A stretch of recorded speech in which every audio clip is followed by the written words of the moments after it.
Chair, the meeting is now being recorded. I would like to call the regular meeting of March 9th, 2026 to order. Will the secretary please call roll? Commissioner Escamilla? Commissioner Leo? Here. Commissioner Oliva? Here. Commissioner Pham? Here.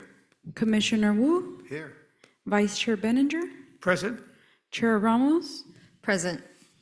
Chair, quorum has been reached at 5:36 p.m. Thank you. We're now going to have Vice Chair Benninger lead us in the Pledge of Allegiance. Please stand, face the American flag, hand on the heart. Let's begin.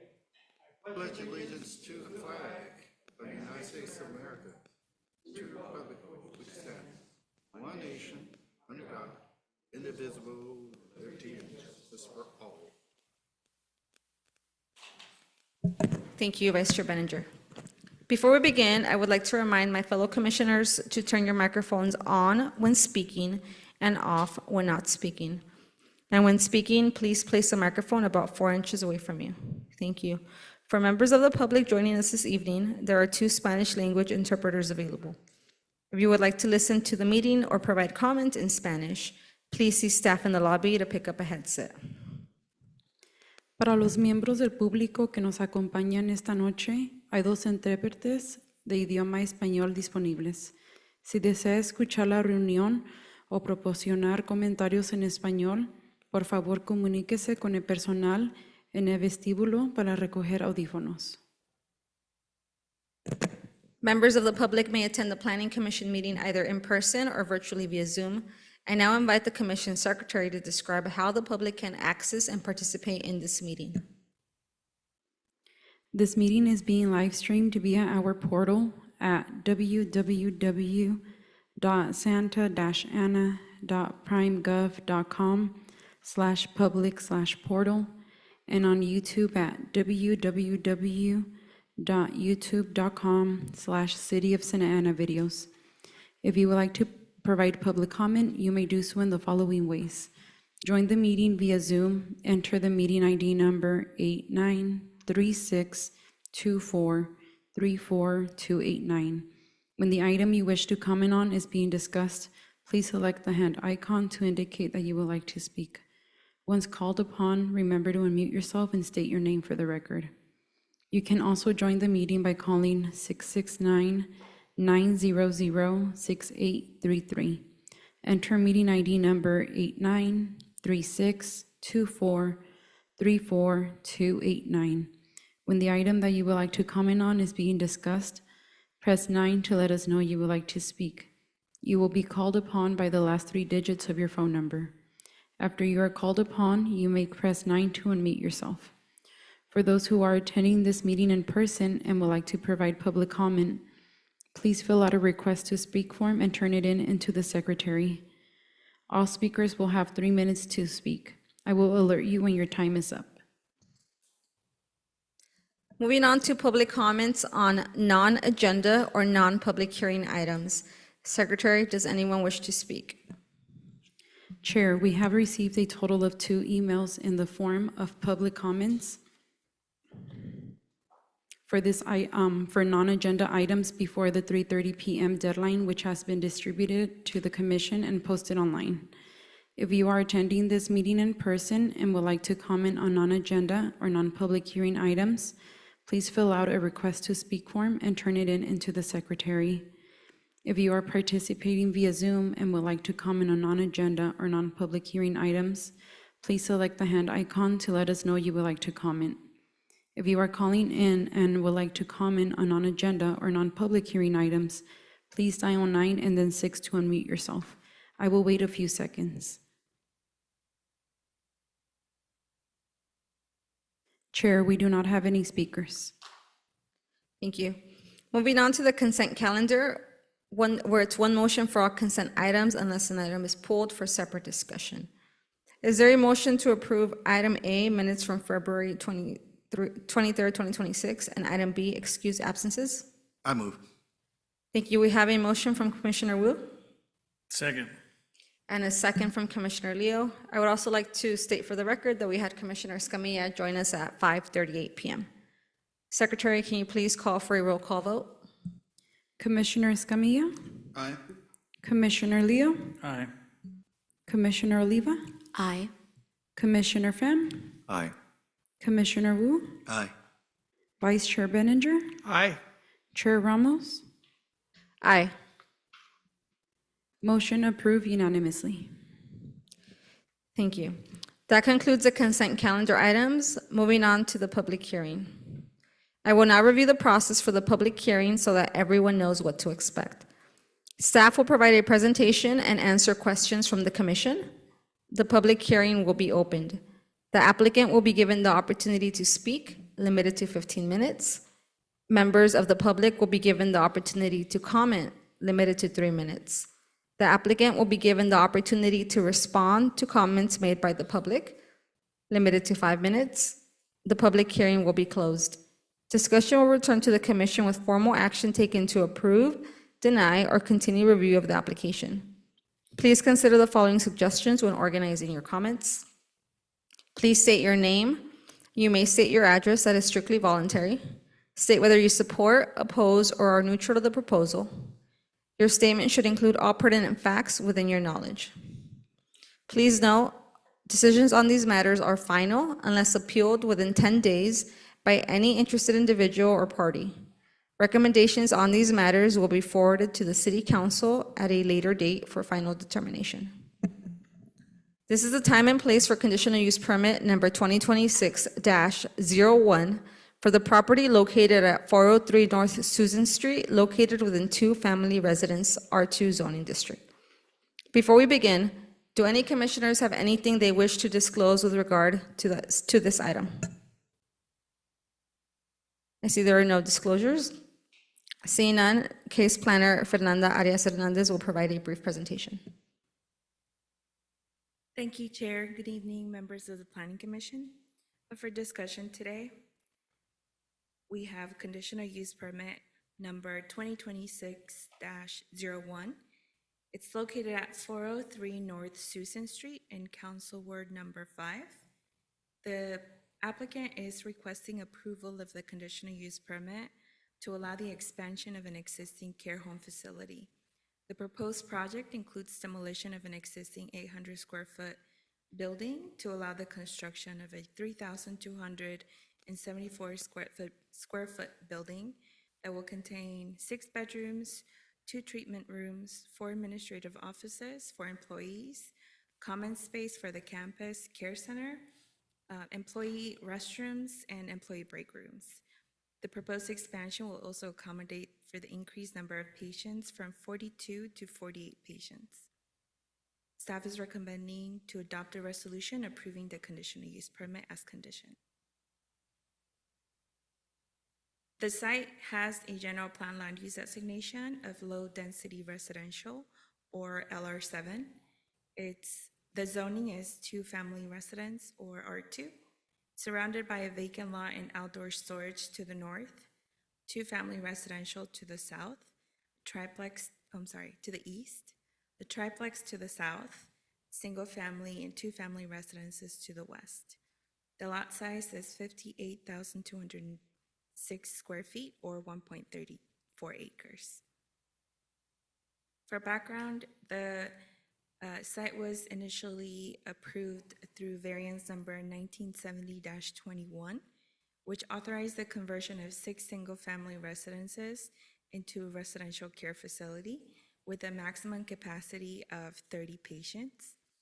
Then in 2014, conditional use permit number 2014-49 and variance numbers 2014-7 and 2014-8 authorized the expansion of the facility to a maximum capacity of 48 patients, and it also allowed a taller front yard fence. Then on September 16 of 2025, the applicant submitted a development project application, which is DP number 2025-30 for the project. Then in January of 2026, the applicant submitted the conditional use permit application to facilitate the proposed facility expansion. The applicant is proposing to expand the existing care facility. As mentioned, they will be demolishing an existing 800 square foot building and constructing a new 3,274 square foot building. The new addition or expansion will increase the facility's capacity from 42 to 48. And the proposed building will consist of 2 functional areas with residential component. And that component will include 6 patient rooms or bedrooms, a laundry room, 2 shared bathrooms, and living space. The administrative component of the building will be composed of 4 offices, 2 patient treatment rooms, 1 storage room, 2 restrooms, a break room, and a communal room intended to serve the entire campus. There's no additional site modifications or operational changes as part of the project. This is a photo of how the site looks today from Susan Street. This is how the existing site plan looks, and this is what was approved in 2014. The red outlines the existing building that's currently 800 square feet. This is the proposed site plan. To the west, you'll see Susan Street and the driveways that lead into the site. The red outline is the new proposed building. It's entirely screened by the existing buildings and the surrounding areas. This is the proposed floor plan. The light pink shows the residential component of the building, and the light green illustrates the administrative component that I described earlier. These are the proposed elevations. These are in line with what's existing on site and also the neighborhood. Requests for CUPs are governed by Section 41-638 of the Santa Ana Municipal Code, which authorizes approval when proposed use is determined to be compatible with the surrounding area, consistent with applicable regulations and plans, and not detrimental to the public health, safety, and general welfare. The facility has operated for several decades and has previously received discretionary approvals for expansion.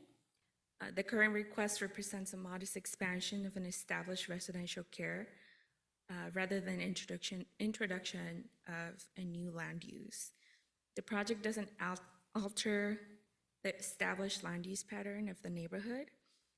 The new building replaces a smaller residential structure and consolidates patient rooms, treatment areas, and administrative functions.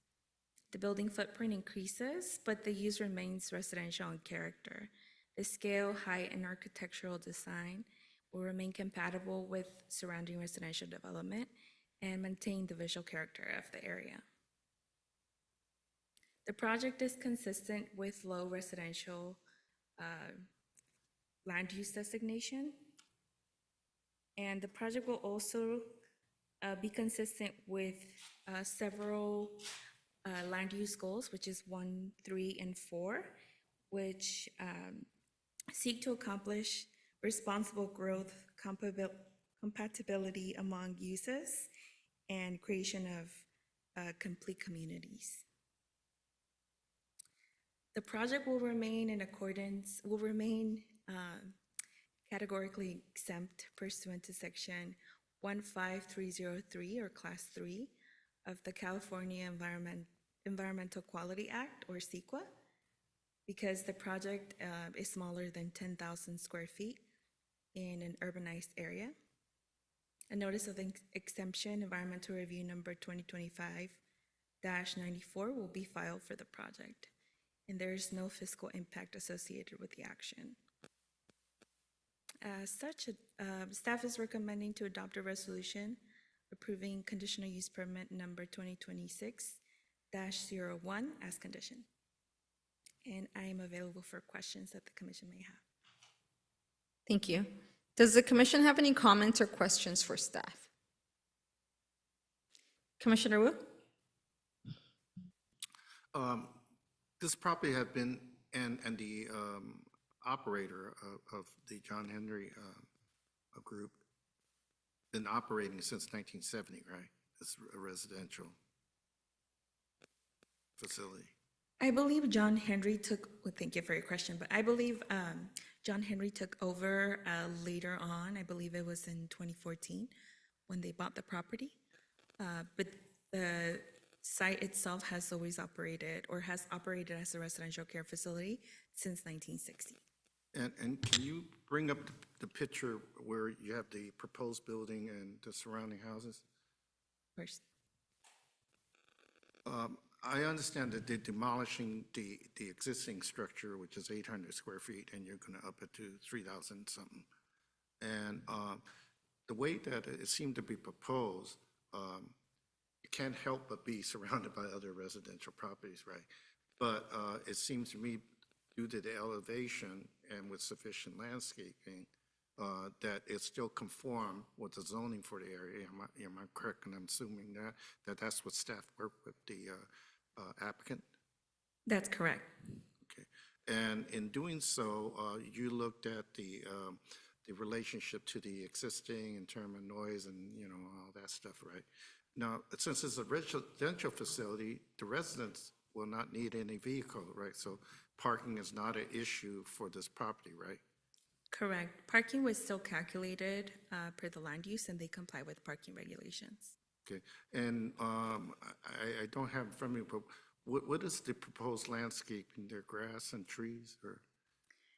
There's no improvements proposed as part of this. The only improvements or conditions set in the resolution is for any damaged landscape.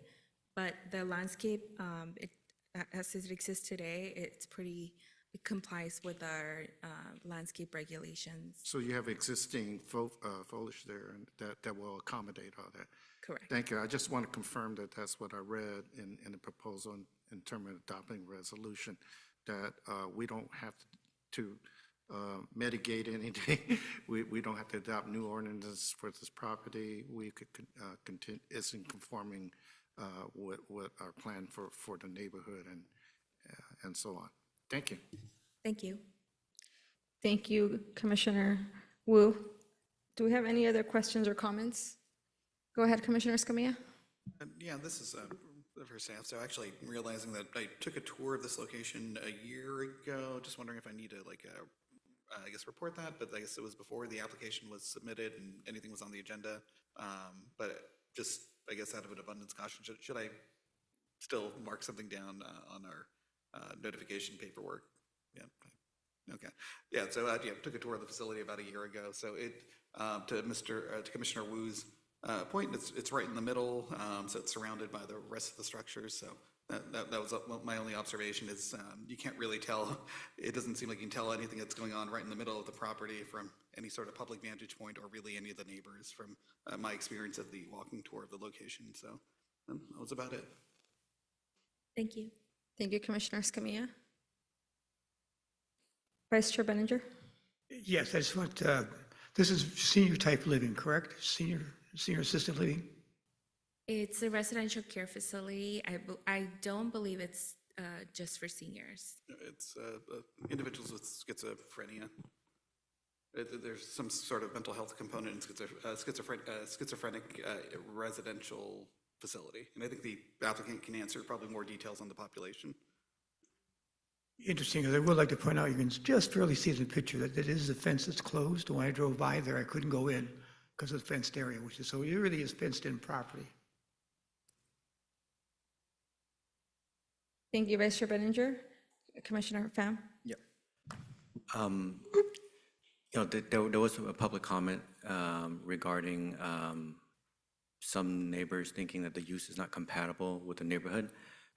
Do we have records of if there's a history of complaints or if there's been a nuisance violation throughout the years? Thank you. I did some research in our city, our database. I wasn't able to find any outstanding cases that are open. It looks like in the past they might have received some, but I think it was previous to 2014. So I wasn't able to find anything through our database. And when we consider the parking tabulation for this use, are we looking at it as, I think, 6 or 7 single-family homes? Yes, thank you. So we do have a section that talks about residential care facilities and parking for those. So that's what we use in order to determine whether or not this site was compliant with our parking requirements.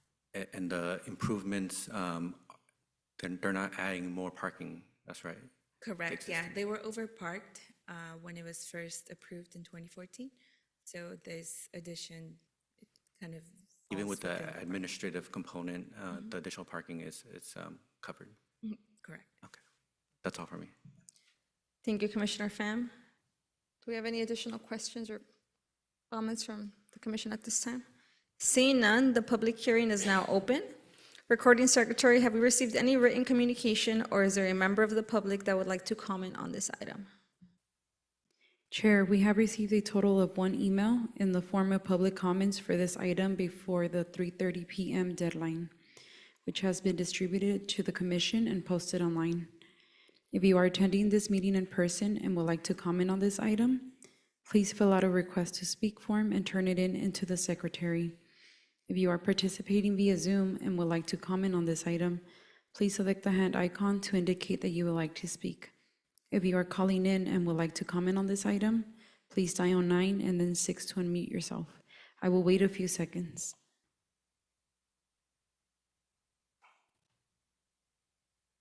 Chair, we don't have any speakers. Thank you. With that, the public hearing is now closed. Is there a motion to approve this matter? I'd like to make a motion. This is a very reputable organization that has been operating services, and I think the improved property will provide better service and to more people. Thank you, Commissioner Wu. We have a motion from Commissioner Wu. I'd like to second on that and say one of the pleasures of being on commissions like this is to find areas like this in the city. I think this is a real gem for us, and so, yes, I second it. Thank you, Vice Chair Benninger. We have a motion from Commissioner Wu and a second from Vice Chair Benninger. Secretary, can you please call for a roll call vote? Commissioner Escamilla, Aye, but I think there's a question as to whether or not the applicant was going to speak, but yeah. Oh, okay. We had nobody to speak. Did the applicant intend to speak? we didn't ask the question because it was not in the script. We have Oh, to sorry. invite the applicant. I apologize. So we have a motion and a second that we will hold, and we will reopen the public hearing. Thank you. I wondered, but I thought maybe they didn't feel the need to speak. With that, the public hearing is now open. I welcome the applicant to come forward and present on their item. Thank you for understanding.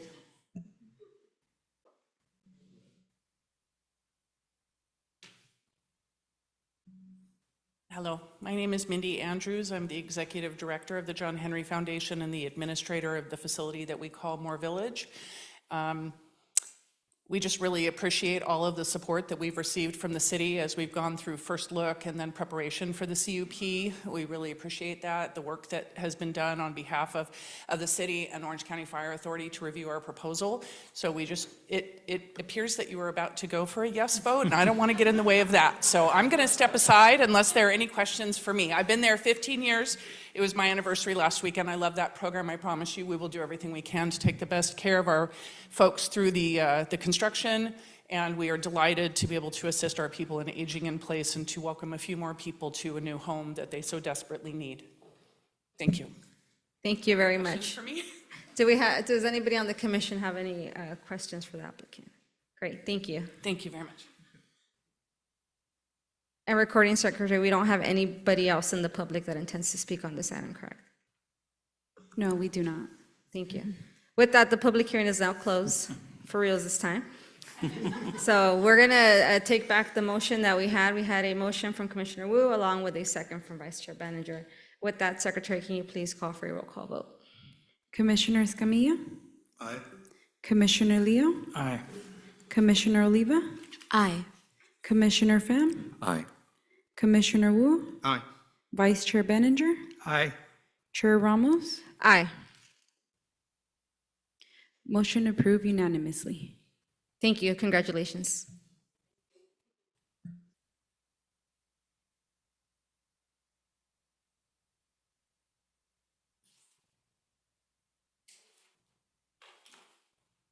This is the time and place for conditional use permit number, we're now moving on to item number 2.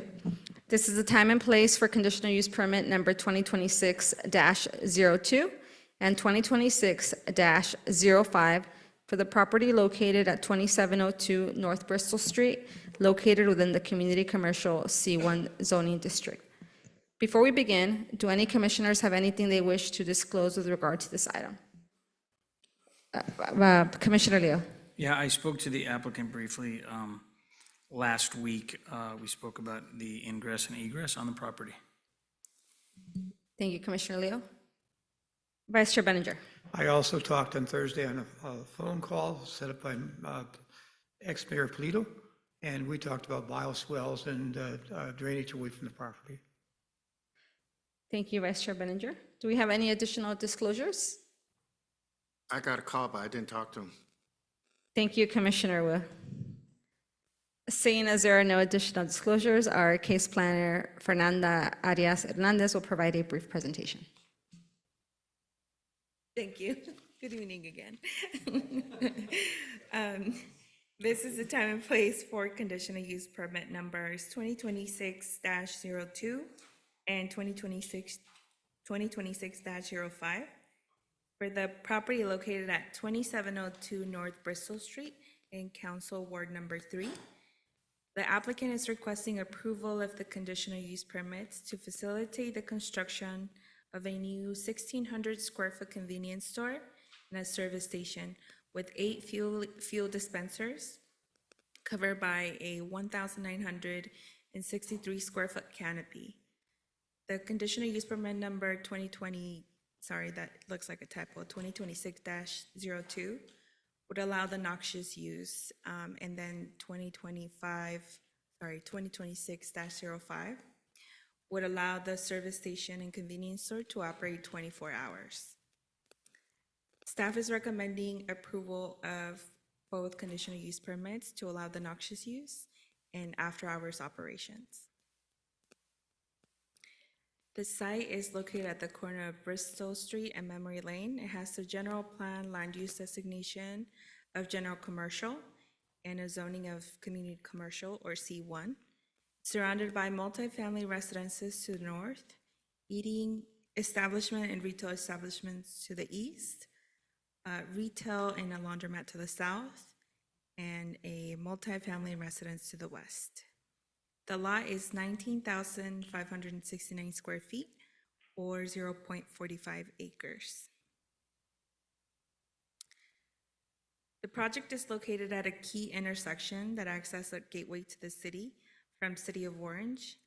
It was originally developed as a service station in the early 1960s and operated until approximately 1995. Then in 1998, there were demolition permits issued to remove all structures.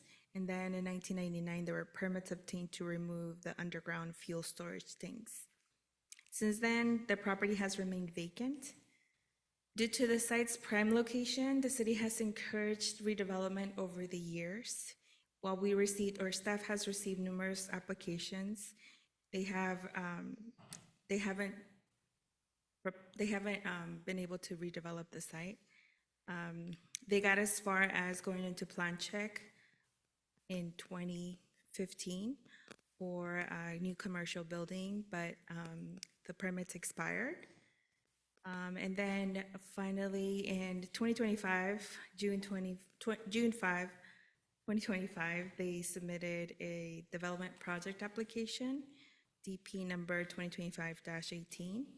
And then the associated conditional use permit applications were submitted December 23rd of 2025. The applicant is proposing to construct a 1,600 square foot convenience store and a 1,963 square foot fuel canopy that will cover 8 fuel dispensers. The project will include 6 double-stripe parking spaces, 2 of which will be equipped with electric vehicle fast charging stations to support alternative fuel options. And then other site improvements include the underground fuel storage tanks, screen trash enclosure, pedestrian and vehicular circulation improvements, and then drought-tolerant landscaping. This slide illustrates photos of how the site exists today. As you can see, it's vacant. There's a corner of Bristol Street and Memory Lane, and then the bottom photo is from Bristol Street, looking southwest. This is a slide that illustrates the site plan. The light pink area illustrates an access easement for the residential multifamily property located to the northwest. And then the blue illustrates city property. And I'd actually like to clarify that the southern portion is an easement to the city, not property.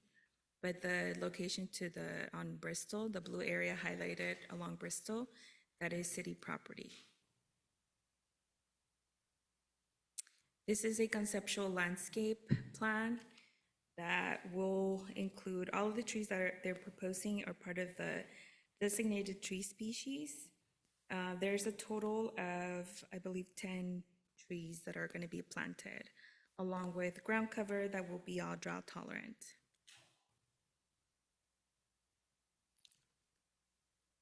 This slide illustrates the elevations of the canopy and the convenience store. There's signs here that are shown just for aesthetic, but the final signs have to comply with the municipal code. CUPs are governed by section 41638 of the Santa Ana Municipal Code and can be granted if the proposed project does not adversely impact the community. Denial occurs if the adverse impacts are identified. The proposed service station will enhance local amenities, create jobs, and support economic growth. To address concerns previously raised by the Planning Commission in a similar project, staff prepare environmental assessments to ensure the project would not have any negative impacts on the neighboring residents, visitors, and employees. The table that's shown on the slide illustrates the results of technical studies that were prepared. So the applicant did prepare the health risk assessment, which included the air quality and greenhouse emission assessment. And they also prepared a noise and vibration impact assessment, all of which did not indicate that there would be any, or that they wouldn't exceed any emissions per state and regional guidelines. Technical environmental studies and operational conditions confirm that the proposed service station will comply with air quality, noise, and hazardous materials regulations, ensuring that it will not adversely affect public health, safety, or nearby residential uses. Late night activity is expected to be limited to short duration customer visits, to typical service of a station operations, and is not anticipated to generate unusual nighttime activity. The proposed 24-hour operations is consistent with other service stations and convenience retail establishments throughout the city that commonly operate during extended hours, particularly along major commercial corridors. Deliveries and refuse collections will be restricted to daytime hours pursuant to the conditions of approval in the resolutions, and hopefully minimizing potential disturbances during overnight periods. The project site is located within an established commercial corridor, and the site is designed in operational controls to help ensure compatibility with surrounding land uses. The site's general plan land use designation is general commercial, which does allow for visible, accessible shopping, recreational, and cultural opportunities. The project also aligns with the designation and enhances economic viability while minimizing impacts. The project is consistent with land use goals 2 and 3 and the economic prosperity goals 1, 2, and 3, which seek to accomplish land use balance, neighborhood improvements, job creation, business-friendly environment, and enhance the city's economic diversity. In accordance with the CEQA and CEQA guidelines, the project is exempt from further review pursuant to Section 15303 of the CEQA guidelines, or Class 3, which applies to new construction or conversion of small structures, including commercial buildings, not exceeding 10,000 square feet in urbanized areas. The site is located in an urbanized area, and the total construction will be 3,563 square feet. Notice of exemption environmental review number 2025-63 will be filed for the project. Also, as mentioned, the following technical studies were prepared, which is the air quality and greenhouse emissions, and health risk assessment, and the noise assessment. And there are no fiscal impacts associated with the project. As such, staff is recommending approval of conditional use permit number 2026-2 to allow the noxious use, and 2026-05 to allow after-hours operations as conditioned. Staff is available for questions. Thank you. Does the commission have any comments or questions for staff? Commissioner Wu. I used to live in Parkland 30 years ago when it was first built. My question revolves around the Brownfield Act. It's probably past the Brownfield quarantine, 25 years, right? Because they had a below-ground storage tanks.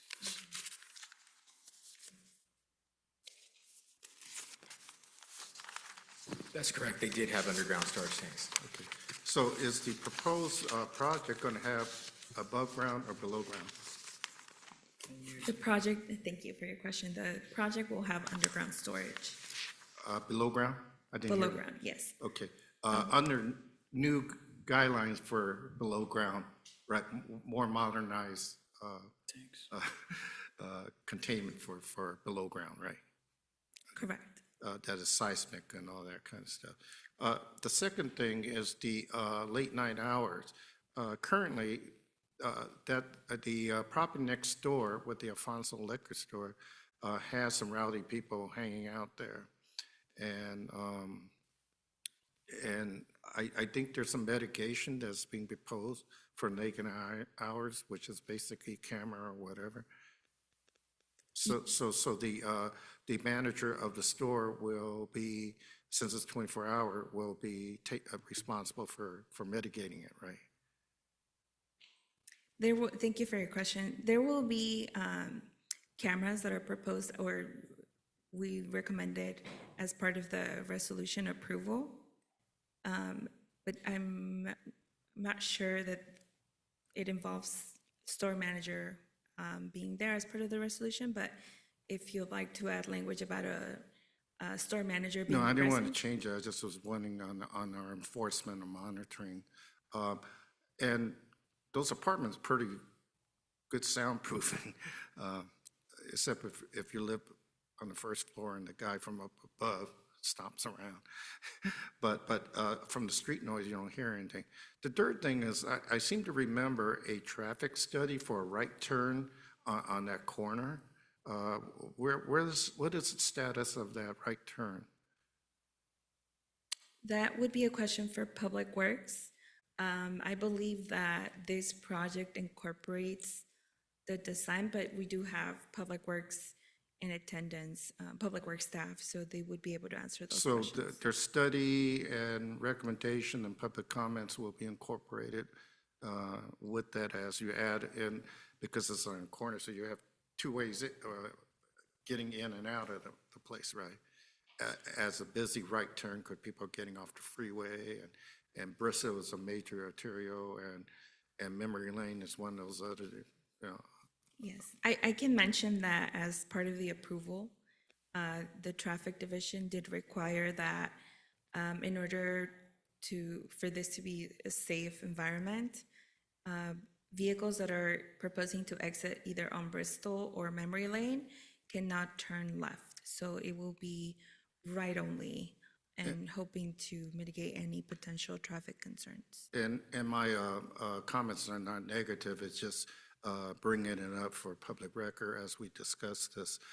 Right now, it's an empty lot with weeds. This is, and it's been sitting around that way for about 30 years, so it'd be nice to get a project going. So will the current owner follow through and actually build it? Because they didn't follow through on the previous permit, or they allowed it to expire, so. I believe these are different owners, but the applicant is Okay, here good. and they can answer those questions. Thank you. Thank you. Thank you. Commissioner Leo? Yeah, I had a question. Can you show me where the EV chargers are? Yes, the EV chargers are, oh, I wish I could zoom in, but there's they going at to be the an EV. top? There's going to be two here, and I think they have one oh no, this is air pump, sorry. It's going to be located along Bristol. Do you happen to know if we have any other gas stations in the city that have EV chargers incorporated into gas station? I mean, we're an older city, so I assume most of them are just gas pumps? Stations, yeah.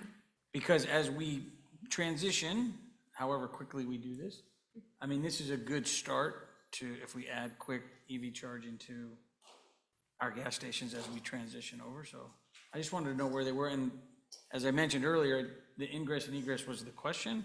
If you're only able to make a right turn, it reminds me a little bit of the gas station on the corner of, I want to say, Broadway and 17th. Oh, yes. You know what I mean? Everybody comes down Broadway one way, and you try to get back out onto Broadway, good luck. So, all right, thank you. That was my only question. Thank you, Commissioner Leo. Do we have any other questions or comments? Commissioner Pham? Yes. You know, I think it would be good, I'm not sure if there's an outline of the existing residential building to the west, because I think overall, even if there's a residential element next to this lot, for the most part, it's all dead-end walls. The only concerning portion of it is to the west where there's windows on the ground floor unit.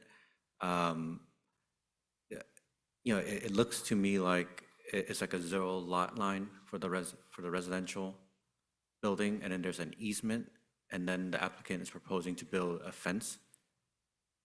Is that correct? There is a block wall that's there, and the building is about 15 feet from the property line, and the canopy is further than 15 feet. So we believe that the setbacks will help mitigate noise concerns. There was also a noise study that was prepared for the project, which indicated that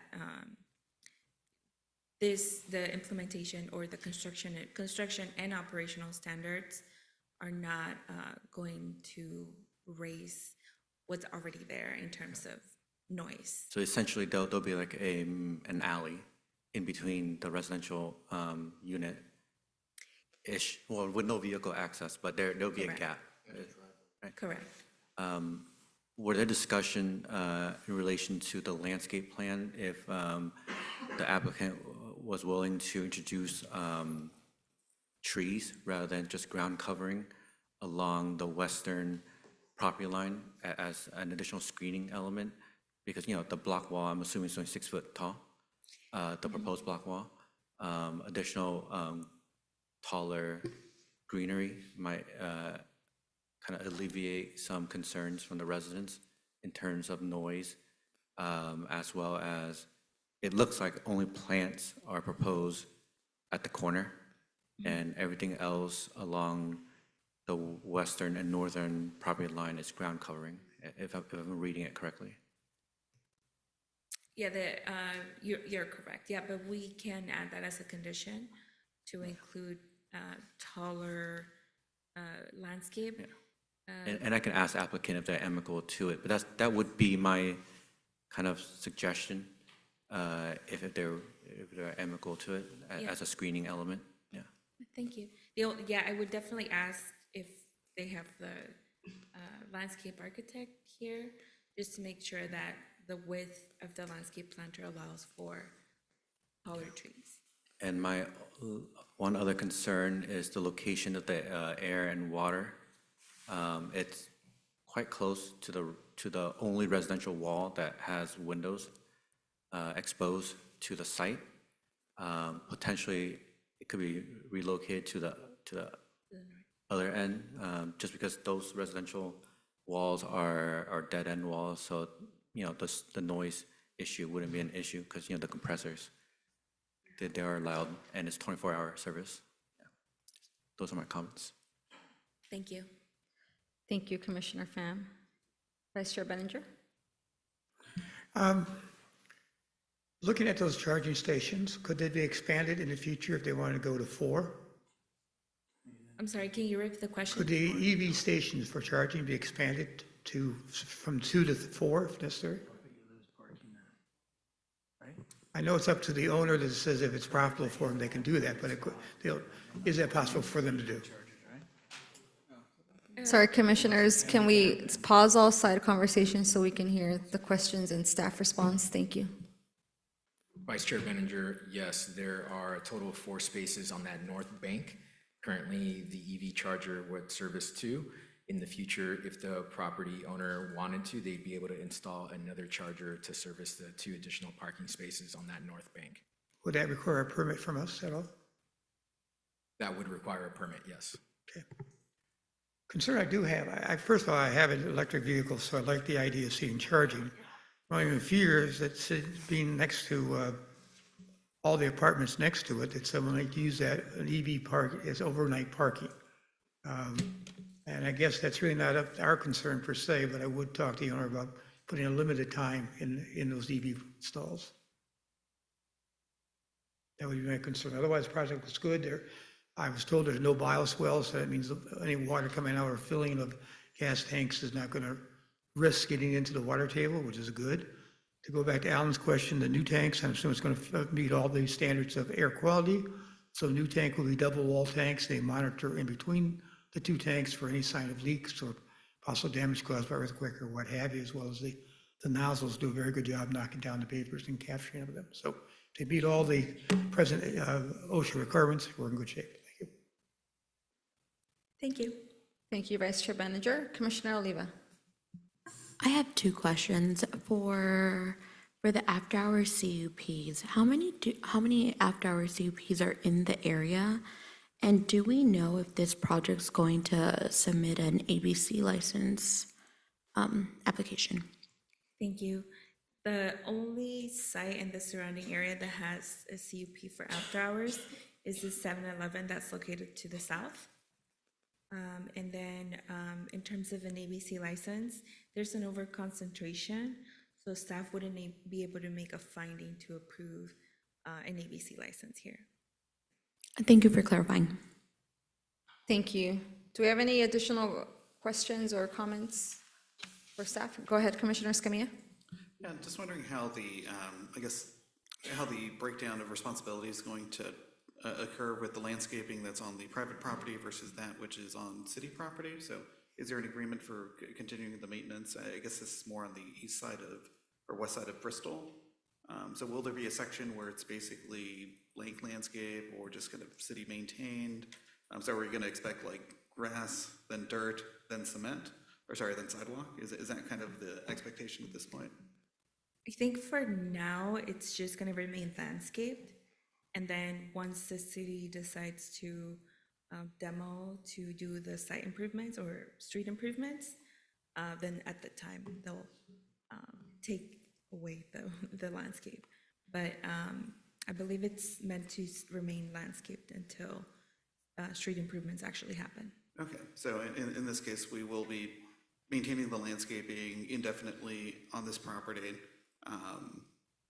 until we have like a full remake of this particular section of Bristol, if that ever happens, but at least it will be, oh my gosh, private property and then public. Okay. And then I guess I was just wondering a little bit on the overall like property line designation. So when I see the parcel information, at least online, and the way that it's presented as a C1, it's done as a very rectangular block, but then we have this notch over on the top left-hand corner, so I guess the west side of the property. And I'm just wondering if you can kind of explain that. Is that just what is owned by the apartment complex next door? And maybe we have some out-of-date parcel maps?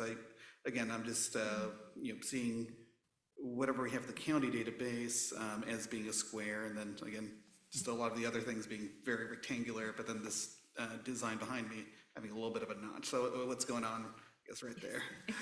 Thank you. So there is an access easement for the apartments in the rear, and that's why this design doesn't reflect a perfect square. But it was a little difficult to show that, but in the rear, let me see if I can pull up the aerial. It's kind of far out, but I'll try to use my cursor. So this area here is also an easement for the apartments in the back. But they can't build there, so that's why they designed the building the way they did. But the easement on the side, on the west side, it is for access, so they cannot build there either. And so that's why it's a little bit, it doesn't look exactly like the county records show, but it's for for access easement, and also the south, as I explained earlier, actually I might have not explained this correctly, but the south, that's actually a easement as well, not city property. And then along Bristol, that is city property. Okay, and then again, just to confirm then, whatever information we're seeing is kind of total square footage, everything around like building area is all within the, I guess, dotted lines, or is it the dotted lines plus the blue? The dotted lines without the blue, yes. That's blue. Okay, perfect. I think that does it for me. Thank you. Thank you. Oh, sorry, actually, one more question. There was one public comment on the replacement of the bus shelter and the articulated buses on Bristol. So I thought that was a relatively good item to flag for OCTA, just to get a confirmed location, but I'm not sure if OCTA has in fact said that the replacement bus stop is acceptable. This particular bus stop is relatively busy, and I don't think has any improvements because of the site constraints, so I don't know if there is any flexibility to add in additional, oh my gosh, OCTA amenities like a bench or something, again, just to include like within the design. I don't know if that was examined during the site review process. It was examined, and Public Works did require the replacement of the bus shelter. It's not necessarily shown on this one because it's kind of difficult to zoom in, but I'll use my cursor. The scoping agreement that they had with Public Works showed the replacement close to that entrance along Memory Lane. So I don't believe it will be shifted too much. Okay. Okay, perfect. And if there is any chance to kind of flag this as an upgrade site, so then, because what is it? Once we go ahead and just have to move it, there's already kind of a cost there. So it's almost like that little bit of extra cost just to kind of give it a nice shelter. Because right now I think it's just some seats. So I know equivalent would be just old benches. But if we can do a site improvement here as we do the move, it's probably the most cost-effective moment to do so. So I don't know how we might be able to, poke them a little bit to see if we can get an upgrade. Mr. Soto. We can definitely get the poker out once the conversation continues. Thank you. Thank you. With no additional questions or comment at this time, the public hearing is now open. Would the applicant like to speak on the matter?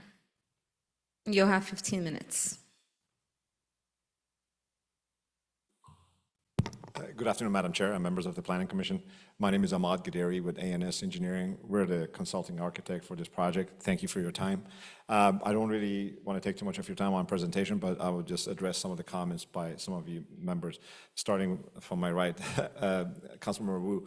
The underground tanks, these will be, of course, as you know, California has the best system in the entire world as far as monitoring and what have you. So this will be the ultimate system that's being installed here. Then in regard to EV chargers, we were talking about, there's right now, as far as the building, per building code, we don't really have to install any, we just have to wire it for future. But our goal is, again, we call this an energy center. We have the regular fuel, we have EV, we have biofuel dispensers and all that. So we're trying to offer as many options as our customers would like. So EV will be installed the first day. 2 units, and then as the gentleman indicated, we do have the power that we're going to bring to the site, we'll have enough power to add a third unit eventually. As far as the landscaping, Councilmember Pham, you mentioned, we're willing to work with the staff. We have a certain amount of room on the west property line where we can add some trees and all that. It's very limited, but we have about 5-foot landscaping. I don't know if you don't mind if you can bring up the site plan for a second. It all depends also on building and safety, because I have a question, I'll bring it up to them right now, because we have the path of travel, as you know, as part of the building code, we're required to have a path of travel from street to the building, which we have it on the north side behind those EVs. If we can avoid having one from memory lane to the building, that green area on the west, we can definitely put, some trees over there as you requested. So if that's okay with you, we can work with staff to work that out. But if that's, again, we'd be willing to do that. Other questions? Yeah, there's no bioswales. We don't have that. It's going to be all underground retention. As far as the air and water, moving the air and water, we thought about it, but again, we were hoping to, we can still take a look at it. Originally, we wanted to put it on the north side, but when the EVs were added, it came out to be much more suitable to have the EVs up there and the air and water down here. But if you don't mind, we'll take a look at it again and see if we can switch the two places. That's something we have to work with staff. We have room down here on the southwest, on the west side right there. If the staff is okay, we can add some parking spaces over there and put the EVs, over there and put the air and water up. We are flexible as far as the location, yeah. And Councilman Wu, you had mentioned about the manager, this is being 24 hours, we have staff on site that do monitor and try to not have anybody hanging out. That's also a means of security. And we do have cameras and everything that's going to be there. I hope I didn't forget anything, any other questions I've forgotten. So again, we're here to answer questions, and the property owners are here. And they are new property owners. They're not, I'm not sure who the gentleman or developer was, but they are eager to get this project moving. So I'm here to answer questions. Thank you so much. Yeah. Thank you. Commissioner Escamilla. Thank you, Chair. Yeah, I think my only question was then on the bus bench upgrades. So there might be a slight differential cost between like having a sheltered bench out there and a regular just panel. So whatever you can find that kind of makes sense both to OCTA and city standards. Yeah. That would be nice to have there. And again, it's because you will have a lot of people that are out there. It's a very busy little intersection for it. Yeah, we've already agreed to whatever the requirement is. Well, So thank you. Thank you. Appreciate it. Thank you, Commissioner Escamilla. Commissioner Pham.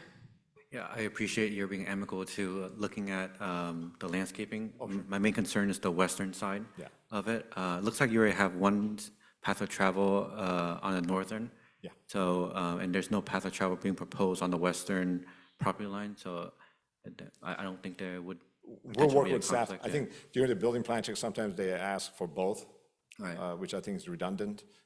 So I'm just, if you don't mind giving direction to staff that they can work with us.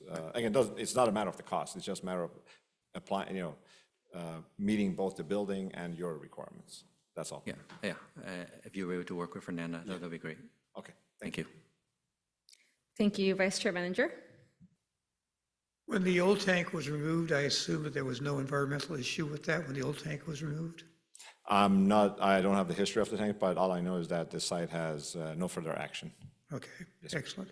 And where on site will be the filling station for the service truck to bring the gasoline to? If you don't mind, we have a site plan. Basically, what the trucks come in is they come off Bristol, make a right, and go around the canopy and sit by the west side of the property, right there, by the west side, and then drop fuel and leave. Very good. I'm not going to make this a condition of the approval, but I just recommend to the owners that when you involve the charging station, which I look very much forward because I do have an EV vehicle, put a time limit on it so it doesn't become an overnight parking spot for the apartments. We talked about that. Okay. Yeah. Thank you. If you don't mind, we'll just gauge that if you don't mind to see how, I just, Okay.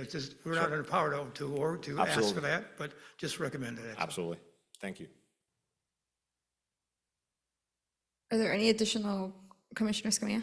Yeah, and so just as a typical, I guess, condition that we usually do for any of the new conditional use permits around 24-hour uses, we usually want to ask like for a callback period, like 12 months down the road, just to look to make sure everything's operating as intended. So just letting you know that that's probably, you got to be an ask for staff, and it's, just pretty standard, but we just want to make sure that there is no issue then with the 24-hour use, because then that tends to be something that's a little bit more sensitive for the neighbors.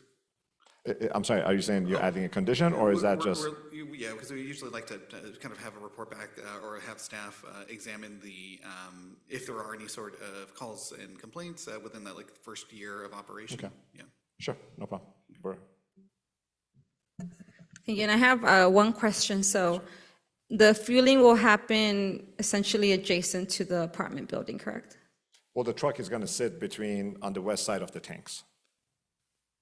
Okay, so the side closest to the apartment building? Well, we have residential on both sides, so it would be close to, yeah. Okay, what are the fueling plans? I'm wondering what time of day that would happen and how noisy, if at all, that is. We can't control that because it depends on how much business they do during the day. So, we try to limit it for early mornings or late, afternoons. But they come in, they're there for maybe 20 minutes, 30 minutes, and they're out of there. Okay, thank you. York. Are there any additional questions or comments for the applicant at this time? Great, thank you.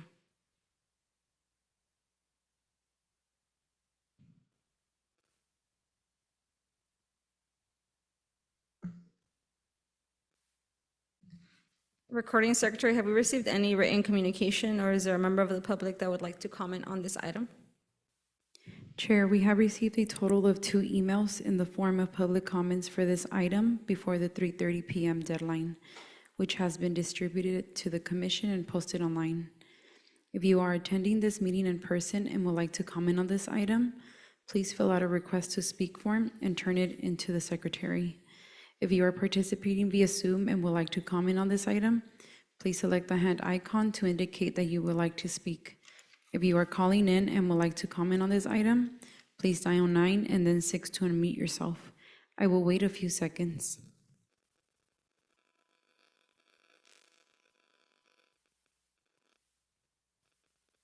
Chair, we have 2 speakers in-house and 2 speakers in Zoom.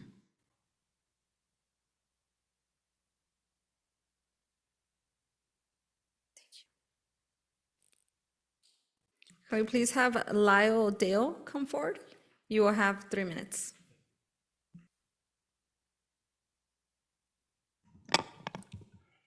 So my name is Lyle Dale. I am co-chair of the Morrison Park Neighborhood Association Traffic Committee, and I wanted to speak in opposition, mostly based on concerns that we have with the traffic mitigation or traffic impact to Bristol and Memory Lane from this project.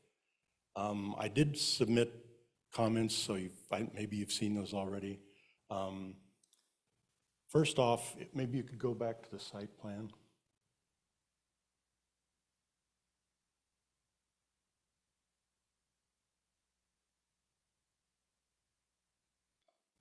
The first concern that we have is access off of Bristol Street. If you're exiting this project, there's going to be a right turn only lane from Bristol onto Memory Lane. So the first lane of traffic that you're going to cross if you want to continue south on Bristol is that right lane only. And during the morning and afternoon rush hours, Bristol is very heavily impacted. So if somebody wants to get out of this facility and continue south on Bristol, they're going to probably nudge themselves out into that right lane and sit there until they can get into the lane going south, which will then impact the the right turn only lane, backing that up. And it's just that's just going to make matters worse on Bristol Street. The other problem that we've seen is as you mentioned, we've understood that the bus stop is going to be moved to the east. I wasn't able to find out how much or where that would be, but the buses now that turn from northbound Bristol onto westbound memory lane are the double articulated buses. And right now, they have enough room when they pull up on memory lane to stay out of the Bristol memory lane intersection. One of the concerns we have is, I don't know if you're aware of the new enhanced bike lane project that's going to be built on memory lane. I think it starts this spring. Is going to reduce memory lane from 3 lanes down to 2 with an enhanced bike lane along there. So when the bus comes now, it can pull into that 3rd lane and the traffic can continue on memory lane on 2 lanes. Now you've got, the bus is going to be taking up probably one of those lanes with only 1 lane open on memory lane, and the northbound turn onto memory is 2 lanes. So traffic's going to back up, the 1st lane is going to back up behind the bus, and the 2nd lane, it sounds like it's going to be a problem. And the other issue would be, as you exit from the station onto memory lane, if that bus is there, you're not going to be able to see any cars coming from east to west. So that is also, I think, going to be a problem. Anyway, these are conditions that are going to impact the traffic on both streets, and that's going to affect our neighborhood. And we just wanted you to be aware of them when you consider this project. So, any questions or anything? Thank you. We're not able to ask you questions at this time. Okay, thank you. Thank you very much. Can we please have Jeff Harris come up, and you will have 3 minutes.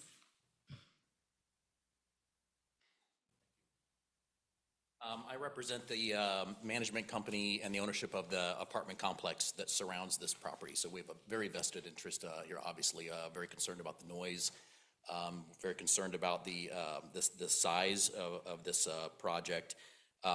We've been watching this lot for years. We wanted to buy it and build more apartments there and just expand our property, but that never really came to fruition. I came here to speak about the strip, which apparently is resolved. I believe that blue strip must pertain to the Bristol widening eminent domain, which we were affected by, and we know that that shrunk the lot size of all of those properties north of Memory along Bristol. We also are aware of this easement, but it's our understanding that our 15-foot easement wraps the entire western side and the northern side, which doesn't seem to be, from my untrained eye, it doesn't seem to be reflected in the site plans here. So I would question that. We are concerned about the environmental impact. We are aware, our ownership group bought it around 2000, and the property was there for about 30 years. Commissioner Wu said you lived there before. There was a Chevron station there. There was a problem. They had to remove about 300 square feet of contaminated soil at some time around, after that time. So contamination is something that we're concerned about.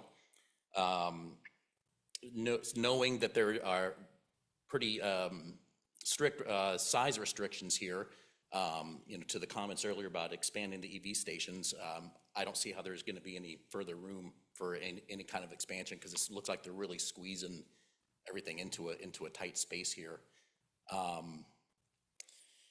As far as the other CUP for the 24-hour operations, we're obviously concerned for our residents about the noise, the fumes, the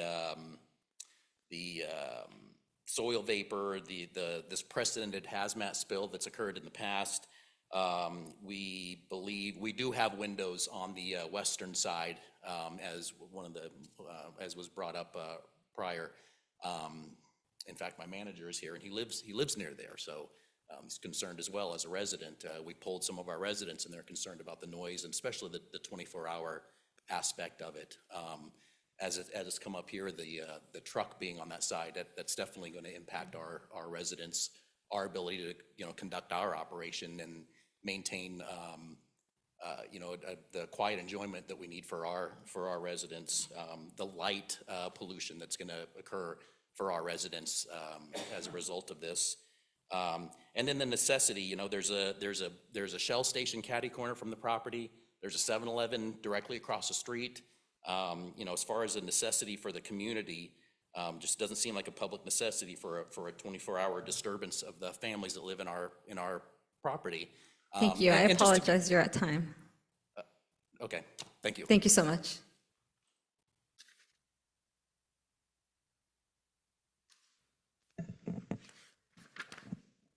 Thank you. The next speaker is in Zoom, and his name is David Hernandez. You will have 3 minutes to speak. Good evening. My name is David Hernandez, and I live really close to this area. I just wanted to come and say that I support this project, especially because of the EV chargers that are planned. I drive an electric vehicle, and right now the closest place for me to charge is at the Rove station on 17th Street. So that means like whenever I need to charge, I have to drive all the way over there, which is kind of a bit of a hassle. So having an EV charger, closer to home would honestly be really convenient for people like me, who live nearby, and I'm sure the residents can also relate. And as you know, more and more people are driving electric cars now. So it's nice to see projects that actually add charging, people can use it. Also, this corner has been sitting just empty for a really long time. And I think it would be great to finally see it turned into something useful. Instead of just an unused lot, it would be a place that people can actually stop and, utilize it. For me personally, I'm just excited about having a charging option nearby, so I don't have to drive across town every time my car needs power. And honestly, I do think that would be a good addition to the neighborhood. Thanks for your time.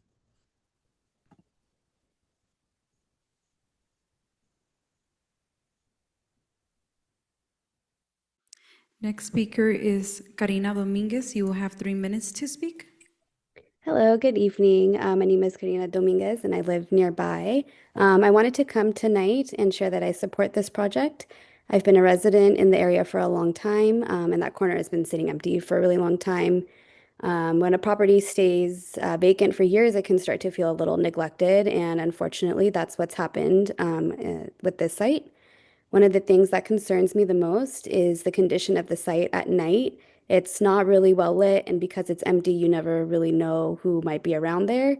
There have definitely been evenings where it makes me a bit nervous to walk past that area or even just be outside nearby. Vacant lots, they tend to attract activity that isn't always the best for the neighborhood. And I think a lot of us would feel better seeing it turned into something active and maintained. That's why I'm actually glad to see that someone is finally planning to build something there. When a property is developed, properly lit and maintained, it usually makes the whole area as a whole feel safer and more welcoming. It shows that the site is being cared for, used, instead of just, sitting empty behind a fence.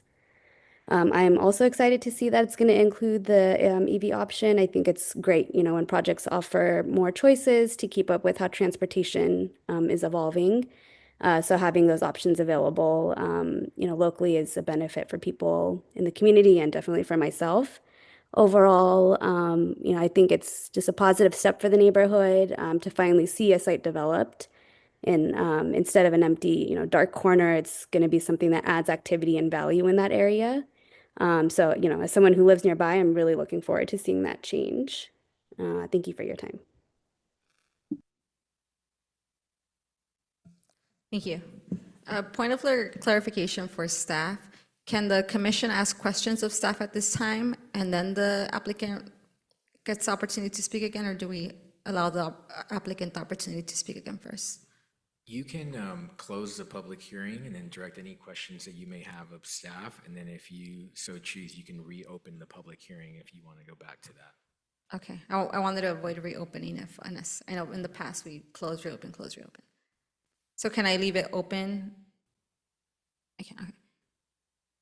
If you'd like to, you can go ahead and just leave the public testimony portion open, ask the questions, make sure the applicant is able to address that, and then open it up one more time to members of the public. And then you can close the public hearing and take your motion. But you can't, you don't have to close the public hearing. If there are questions, if the commission has questions of staff, should we ask them before we allow the applicant to speak again?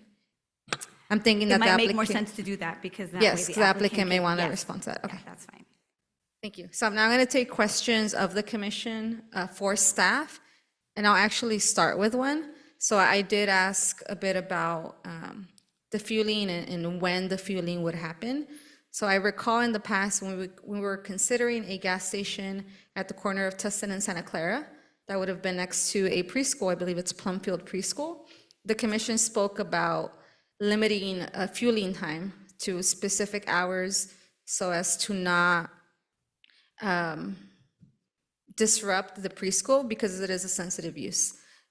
Residential is also a sensitive use. So I'm wondering if staff remembers the hours that we discussed and if we have any other examples throughout the city where a gas station is directly next to a residential where we have limited fueling hours. I am concerned that fueling would happen very early or in the evening. If that is noisy, if there are fumes, that would disrupt people that are attempting to sleep. We know in the summer it gets really hot. Not everybody has the luxury of AC or can afford to run AC all night. So windows would be open, and I want to ensure that what is a noxious use isn't going to be as noxious, that we can mitigate as much as possible. Thank you for your question. We do have a condition of approval. It's condition number 8 that limits fuel deliveries between 10 p.m. and 6. Oh, I'm sorry. That doesn't allow fuel deliveries between 10 p.m. and 6 a.m. So they wouldn't be allowed to do anything overnight. Okay. And then I will confirm that the applicant is aware and okay. And is that a best practice, or have we ever seen that those hours be more limited? That's what we've used in the past, but as a voting, I mean, if you guys are taking a vote, you guys can increase the limitations. Thank you. And I can add to that, Chair, that has been best practice for staff, and that's been the condition that's been included in the more recent service stations that have been brought before this commission.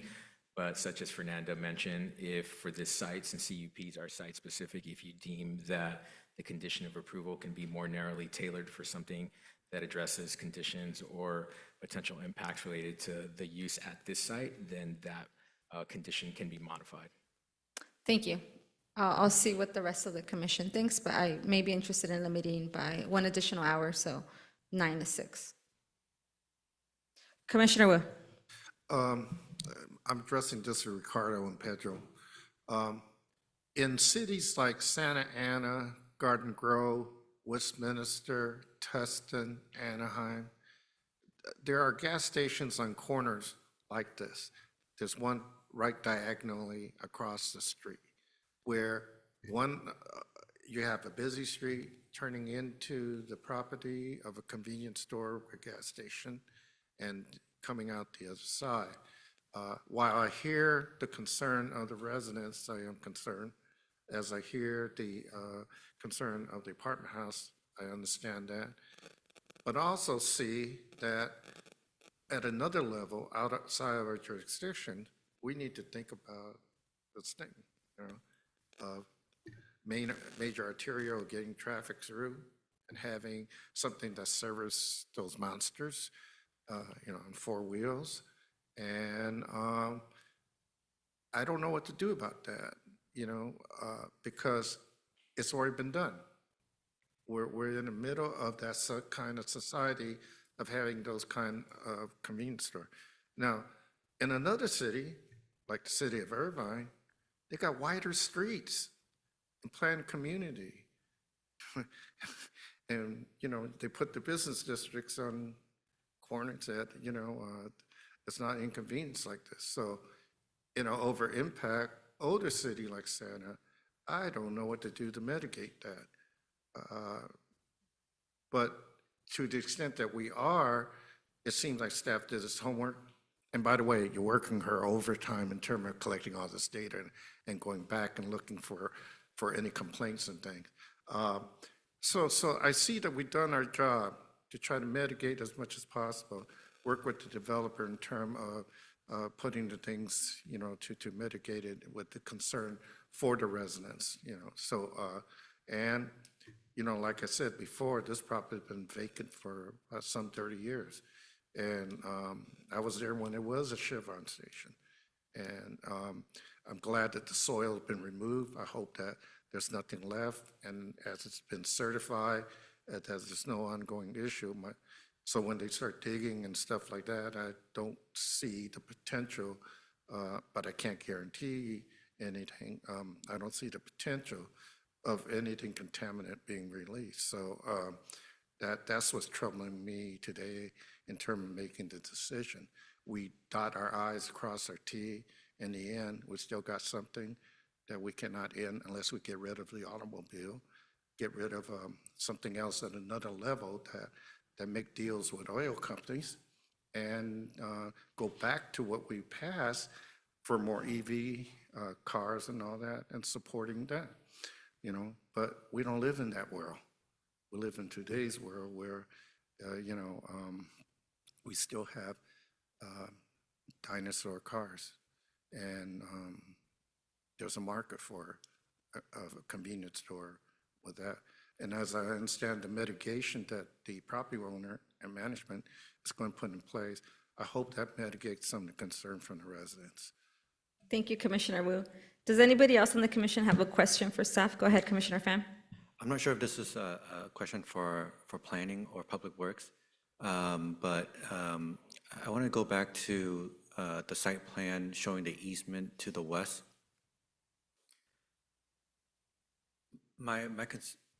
I want to have some clarification. That orange easement, is that a 10-foot wide, 15-foot wide? Oh, what's the width of that easement? I believe it's 15 feet. 15 feet, okay. Right now, currently, because the lot is vacant, it's being fenced in all the way around from the adjacent apartment to the other side. And so there's a security, there's a boundary, security boundary to those apartments with the windows opening directly to the vacant lot. My concern here is, or my question is, once the project is built out, that easement, is that going to be capped with a fence facing Memory Lane, or would it be completely open? And is it the city's responsibility to maintain that quote-unquote alley? It is a private easement. I think there's currently a gate, as you mentioned, like a chain link fence. fence. Yeah.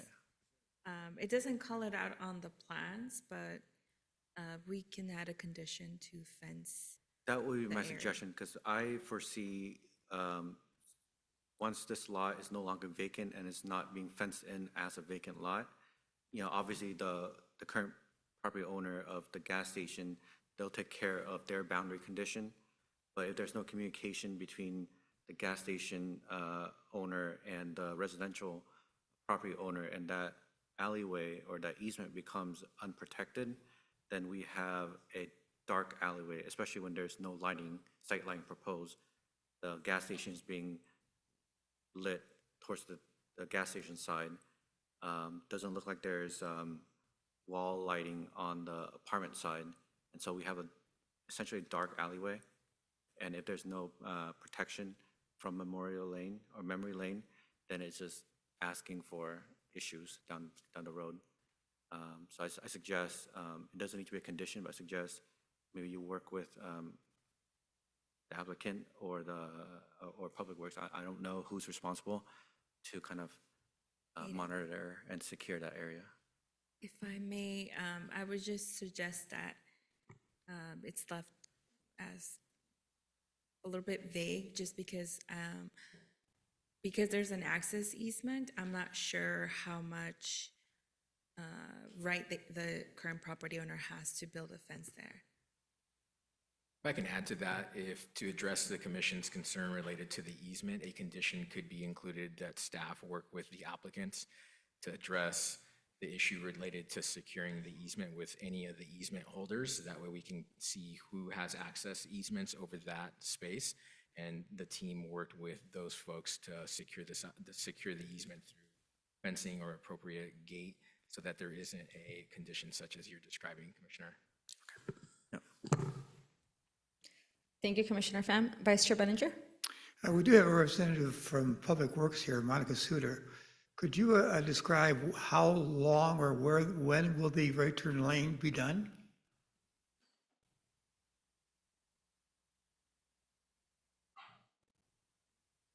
And the bike lane.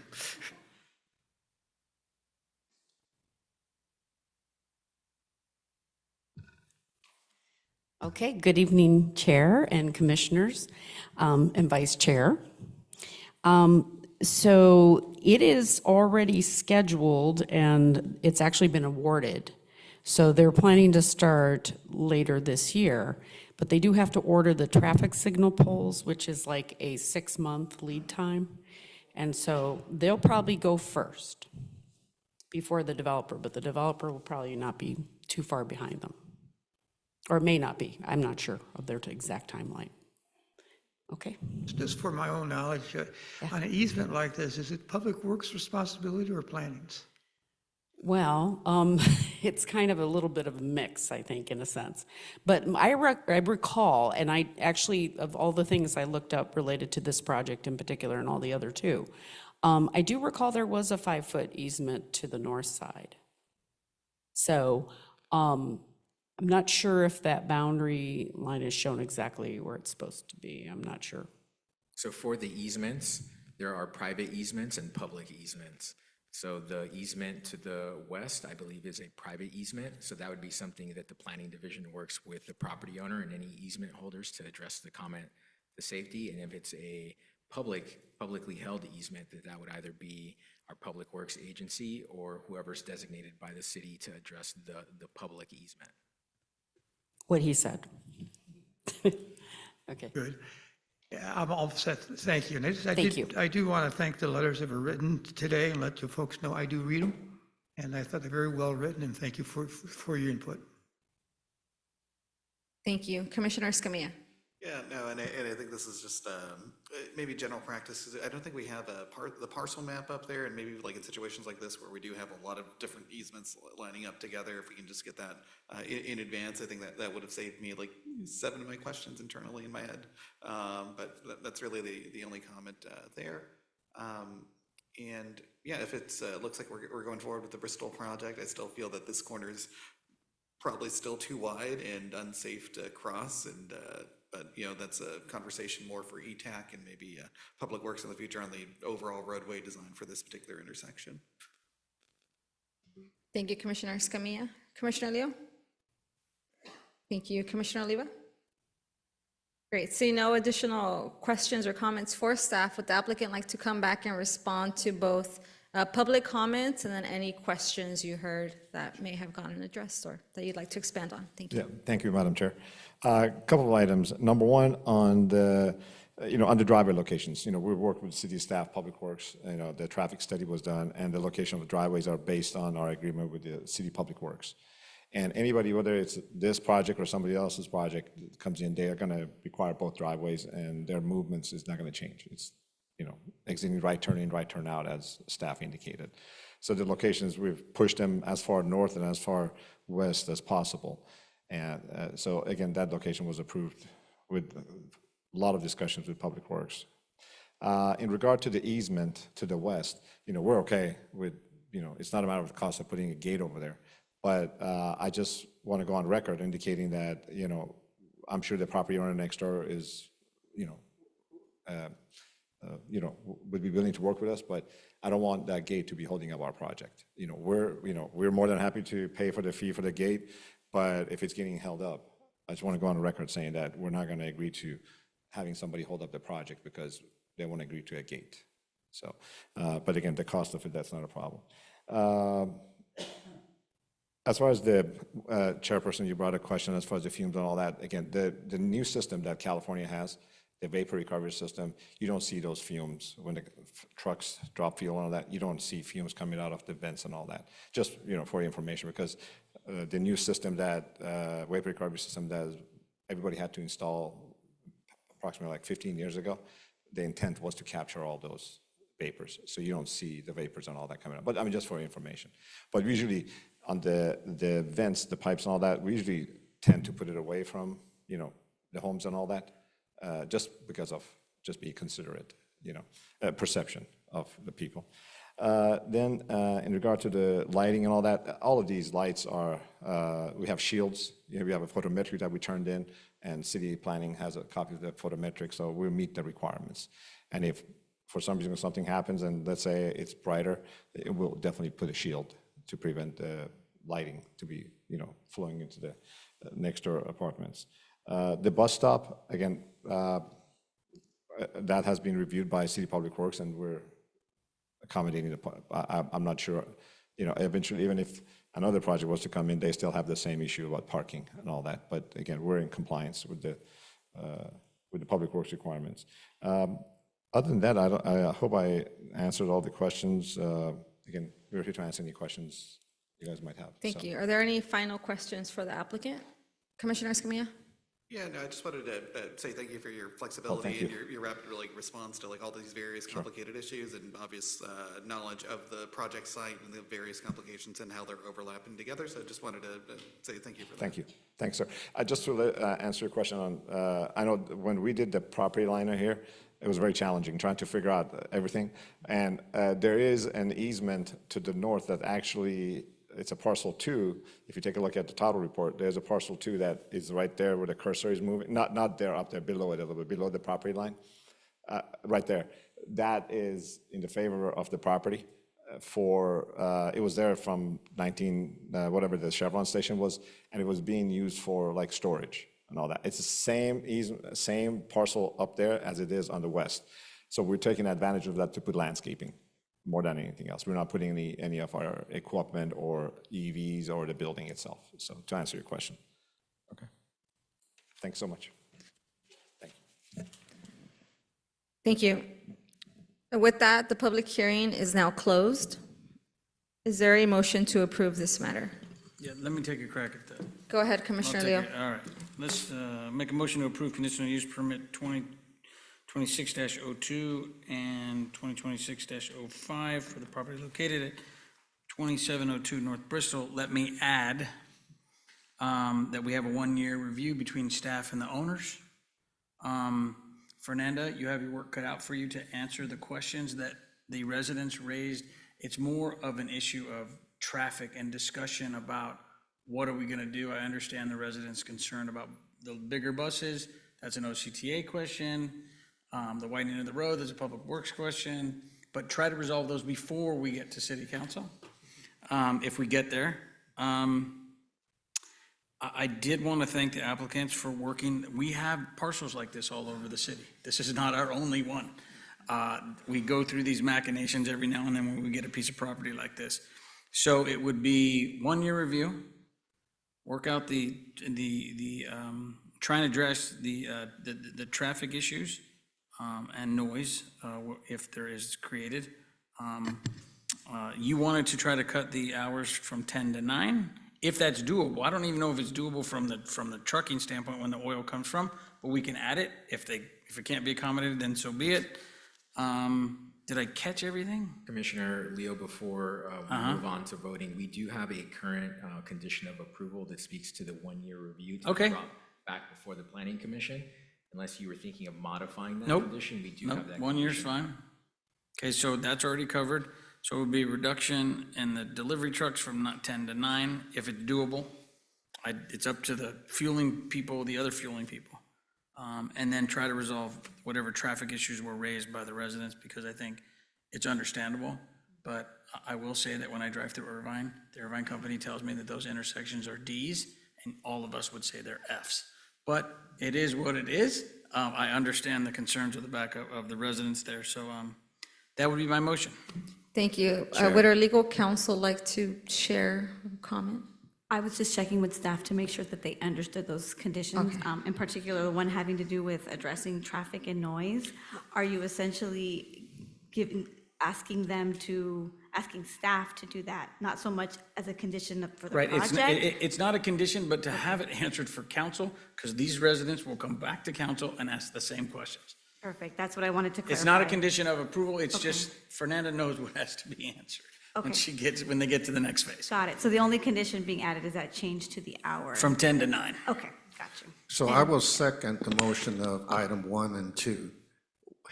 So before we take a second, Commissioner Pham, I don't know if you wanted to. Yes, I want to add a friendly amendment with 2 additional conditions. The first condition is for staff to work with the applicant to explore enhanced landscaping on the western property line. The second condition is for staff to work with the applicant and all relevant easement holder on the western side to secure the private easement and resolve that amongst all the stakeholders. Are these conditions necessary in the So resolution? Commissioner Wu, this is Commissioner So Leo's. I'll answer Commissioner Wu's question at the same time. The condition that,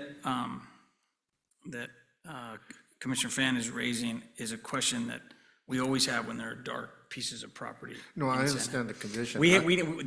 Those are new conditions that have to be added. They're not actually in the CUP conditions. And That's Commissioner, why.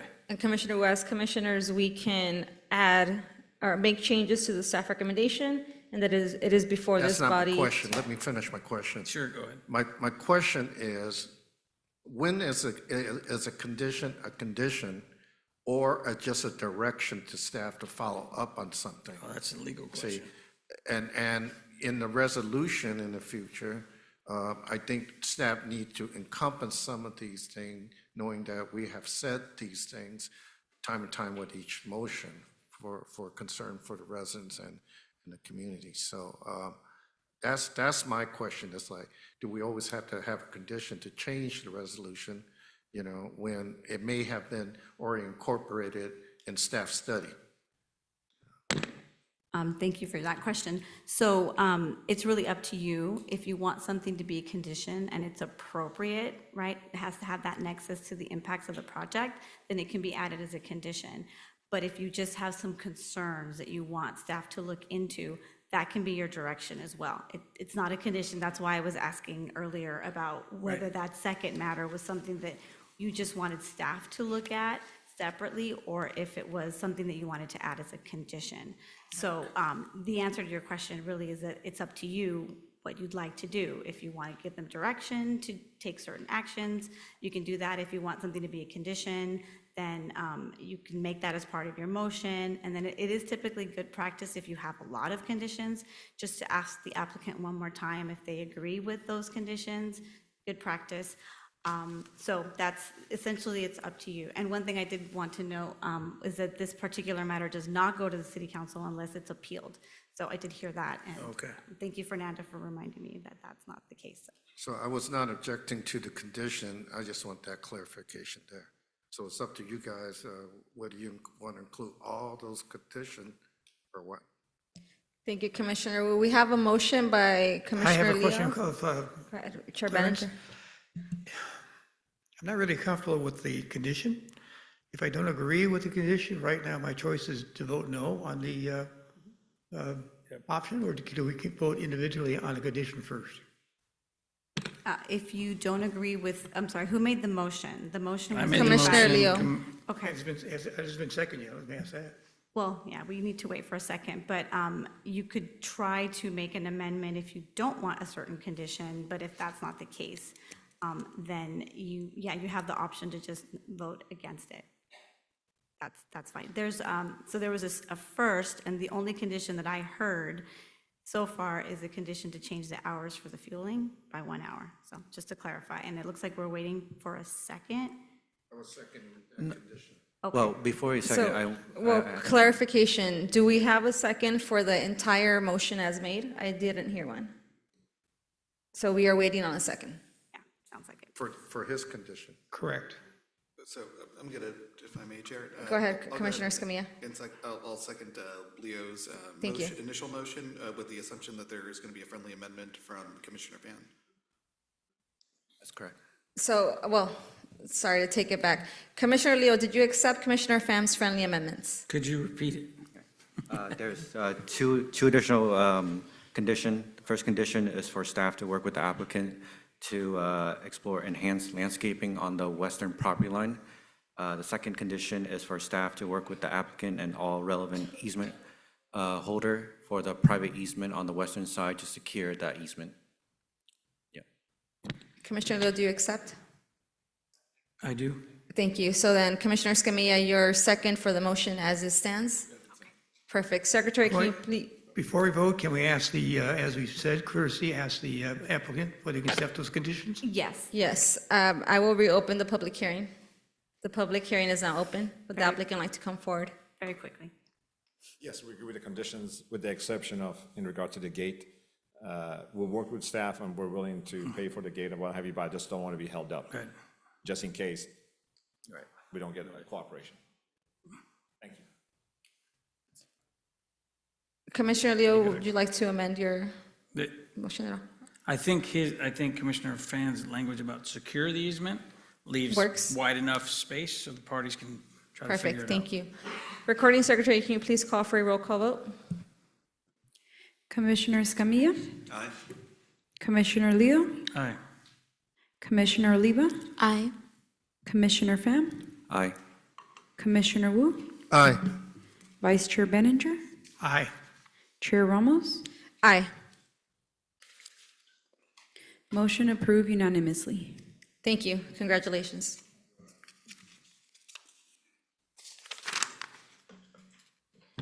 More to go.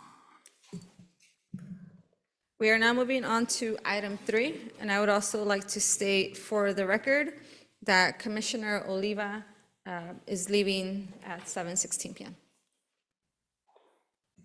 This is the time and place for zoning ordinance amendment number 2026-02, conditional use permit number 2026-03, and tentative track map number 2026-01 for the property located at 4006, 4010, and 4006, 4010, and 4018 West Hazard Avenue, located within the specific development SD number 53 zoning district. Before we begin, do any commissioners have anything they wish to disclose with regard to this item? Chair? Go ahead, Commissioner Pham. I want to confirm, is it 1,000 feet or is it 2,000 feet with proximity to the project? It is, so I believe it is within 1,000 feet. If we reside or have any financial interest within 1,000 feet of a project, we then have to recuse ourselves? It's not a hard and fast number. There's an analysis that goes into it, whether you're, if you're 500 or less, and then 500 to 1,000, and then over 1,000, there's presumptions.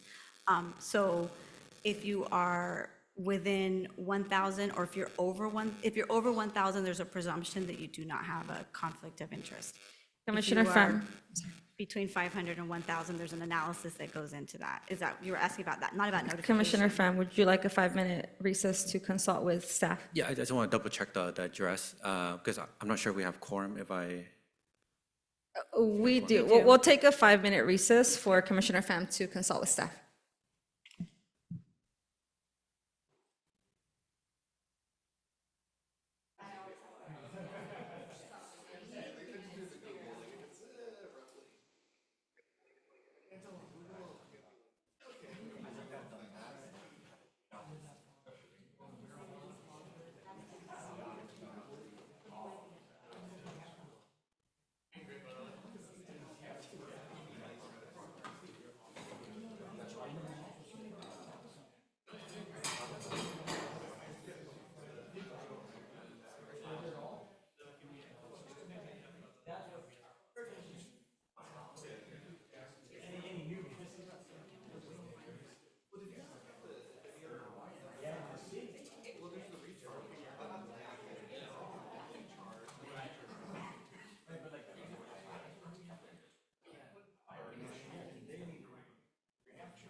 You done the one over by the post office with the brand?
Pedro, can you thank that other planner for all her work, because she got all these stacks of stuff? Yeah.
Recording secretary, can you please start the meeting?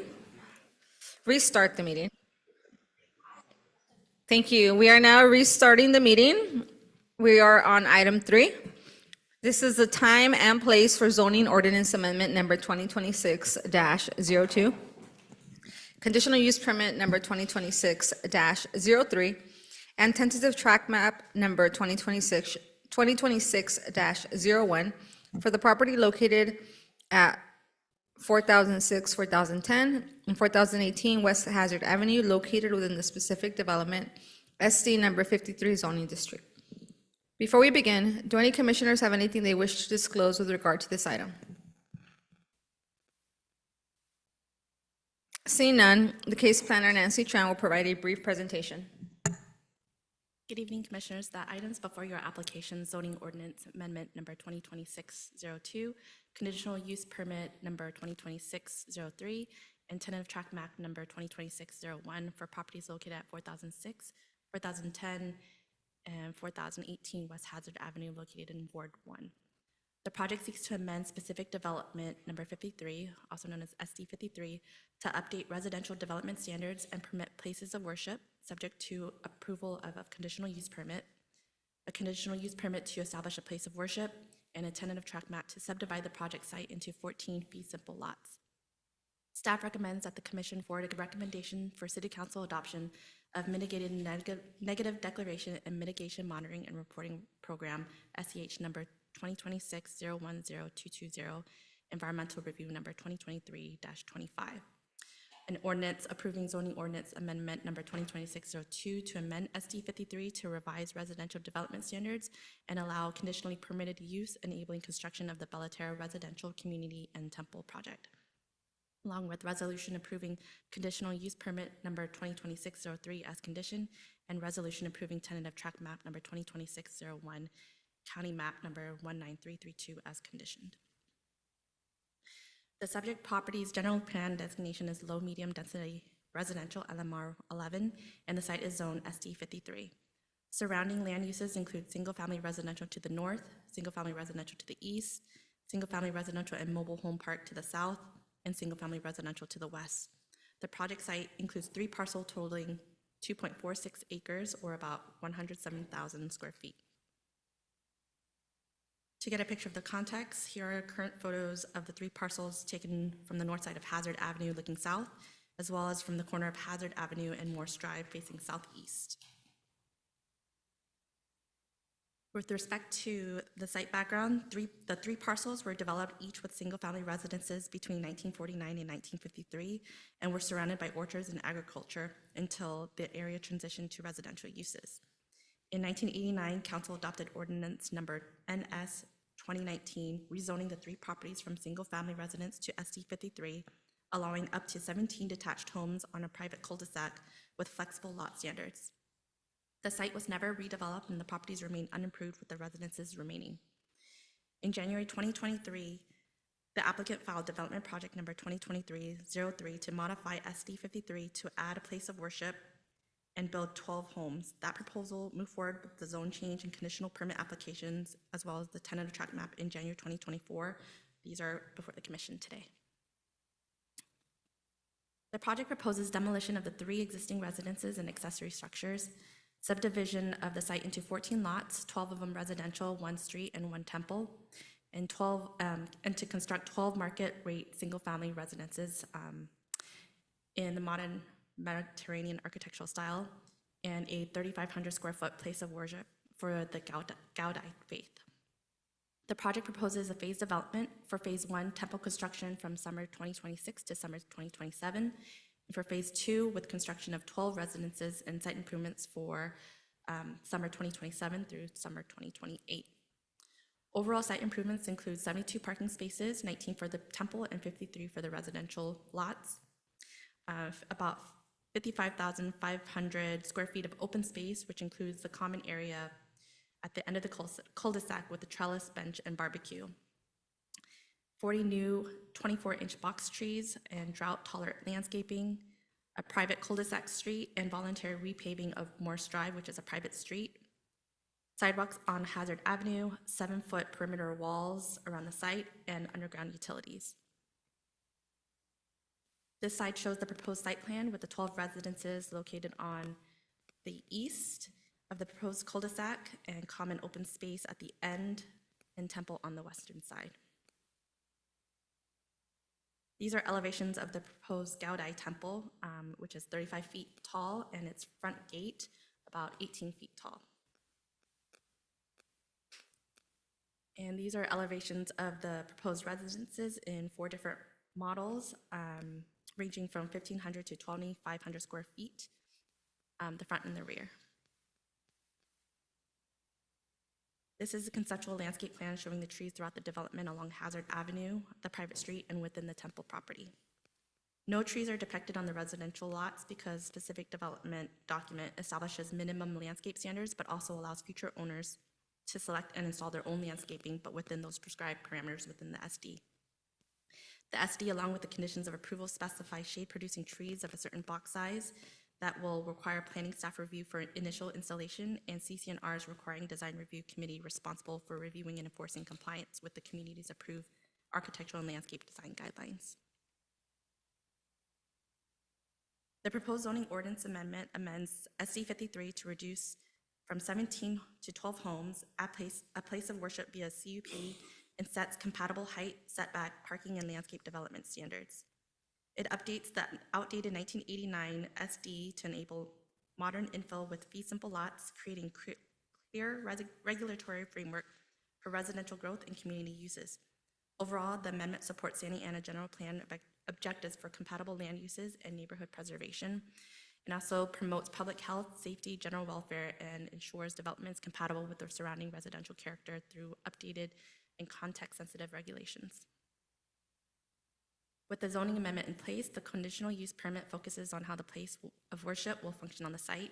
The community serving place of worship will support spiritual, cultural needs of residents, while 7-foot perimeter walls and compatible building scale and height, on-site parking, and limited daytime hours and small assemblies ensure that there will be no adverse health, safety, economic, or land use impacts to the surrounding residential properties. The project meets Santa Ana Municipal Code Chapter 41 and amended SD 53 objective standards for height, setbacks, parking, site design, and will be subject to conditions providing ongoing regulatory oversight. It also aligns with the low-medium density designation, enhances transit-oriented infill, preserves neighborhood character, and promotes complete communities through context-sensitive buffers, materials, and landscaping. Moving to the tentative tract map, the subdivision aligns with the low-medium density residential designation and advances responsible growth through diverse housing and community uses, neighborhood compatibility, and transit-oriented infill with high-quality design, buffers, and common open space. The 2.5-acre site is suitable for the 12 homes in Temple per the Santa Ana Municipal Code and SD 53 standards with full utilities and infrastructure. The design resolves easements through right-of-way dedication, utility easements, and CCNRs, ensuring reciprocal access and maintenance per Municipal Code Section 41-626 with no public right-of-way conflicts. Staff work with the applicant to ensure the project's design is context-sensitive, compatible with the surrounding single-family neighborhood, and satisfies conditional use permit findings under SAMC Section 41-638. The project also conforms to the low-medium density residential general plan designation and updated SD 53 objective standards for height, setbacks, parking, landscaping, and maintaining appropriate scale and intensity for the area. With respect to the general plan, the project is consistent with LMR 11 land use designation, supporting responsible growth, balanced land uses, and complete neighborhoods through low-scale residential development and a community-serving religious temple. It provides context-sensitive infill near Harbor Boulevard Transit Corridor, integrating single-family homes and a religious facility that enhances livability while maintaining compatibility with the surrounding residential development. It supports housing diversity and neighborhood stability by introducing new homeownership opportunities alongside community-serving institutional use, and creates spaces for community gathering and social interaction through the temple and shared open space area that strengthen the neighborhood cohesion. The project incorporates high-quality architecture, materials, and landscaping, including buffers and site design features that ensure compatibility with the surrounding homes and advance urban design goals for physical character and design quality. Under CEQA guidelines, the city prepared an initial study and mitigated negative declaration for this project, also as ISM&D. This ISMND describes a project and evaluates potential environmental impacts from construction and operation. The ISMND evaluates the potential environmental impacts of the project implementation, includes significant determinations from the environmental analysis, identifies regulatory requirements to be incorporated into the project, and sets forth mitigation measures that will lessen or avoid potentially significant project impacts on the environment. The ISMAD finds that there are no impacts or less than insignificant impacts with mitigation across all CEQA checklist topics, specifically cultural resources, geology and soils, noise, tribal cultural resources, and mandatory findings. All impacts are mitigated to less than significant levels. A notice of intent was posted to the county clerk on January 12, 2026 for the required 30-day public comment period between January 13, 2026 and February 12, 2026. One comment was received from the Department of Toxic Substances Control concerning potential hazardous materials, building demolition, and imported soil management during the public review period. The city reviewed all comments and prepared responses in the responses to comments and mitigation and monitoring reporting program, or MMRP.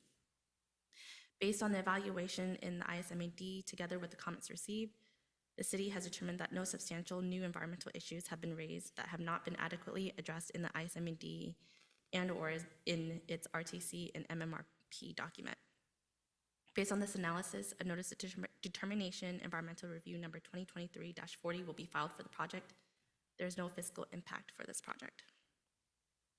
Staff recommends that the commission forward a recommendation for city council adoption of mitigated negative declaration and mitigation monitoring and reporting program, environmental review number 2023-25, an ordinance approving zoning ordinance amendment number 2026-02 to amend SD 53 to revise residential development standards and allow religious place of worship as a conditionally permitted use, enabling construction of the Bellaterra residential community and temple project, as well as a resolution approving conditional use permit 2026-03 as condition, and resolution approving tentative track map number 2026-01 as condition. This concludes my presentation, and I'm available for questions along with Jessica Hitchcock from SOMAS, the consultant who provided the environmental document. Thank you. Does the commission have any comments or questions for staff? Commissioner Escamilla? Okay, I said I wasn't going to ask too many questions, but on the, oh my gosh, I just had it up, hold on. Oh man, maybe I should have skipped me, I'm sorry. There was just one little thing where the size of a particular, I think it was oh my gosh, Exhibit 6 maybe, where it's saying all of the standards and requirements, so wherever that little exhibit is.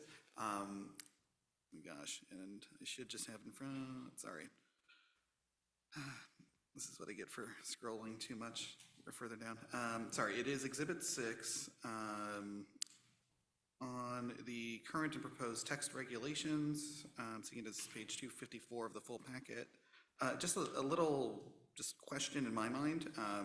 There's the size question, and just there's like a little segment that says size. So I'm not sure if that's supposed to be lot size because it's a maximum of 3,500 square feet. So that's where I just don't know if we need to just do a quick cleanup there, because size, I could refer to the building size, or, but I imagine that's specifically to the lot size. Yeah. So just confirming if we can just like have that as a little quick cleanup, or if I'm just reading that incorrectly, but I presume that's lot size. Is this for the Gaudai Temple, or I'm not sure? In looking at Exhibit 6, Commissioner Escamilla, it looks like size is a subset of the Gaudai Temple, and that would be the square footage of the temple. Oh, the temple, okay, perfect. So yeah, that's where I just ended up being confused when I just saw like a size, and I was like, okay, I wasn't sure if it was like lot size for the entire subdivision or only just that section. Because in my mind, it was great. I was like, oh, we have a maximum lot size, which is not a practice that we've ever done before. I think we usually have minimum lot sizes. So that's where it was just a little, okay. Awesome. No, that was the only question I had. Thank you, Commissioner Escamilla. Do we have any other questions or comments for staff at this time? Commissioner Leo. Nancy, can we go back to the site plan?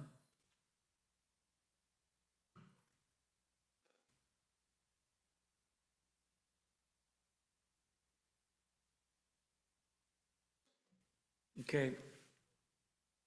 You were there. That one. So currently, there's what, 3 homes there? The lot size, now that you brought it up, Commissioner Escamilla, the lot size is gonna be what for the new homes? It ranges from 3461 to 5100, depending on whether it's the corner lot or further down.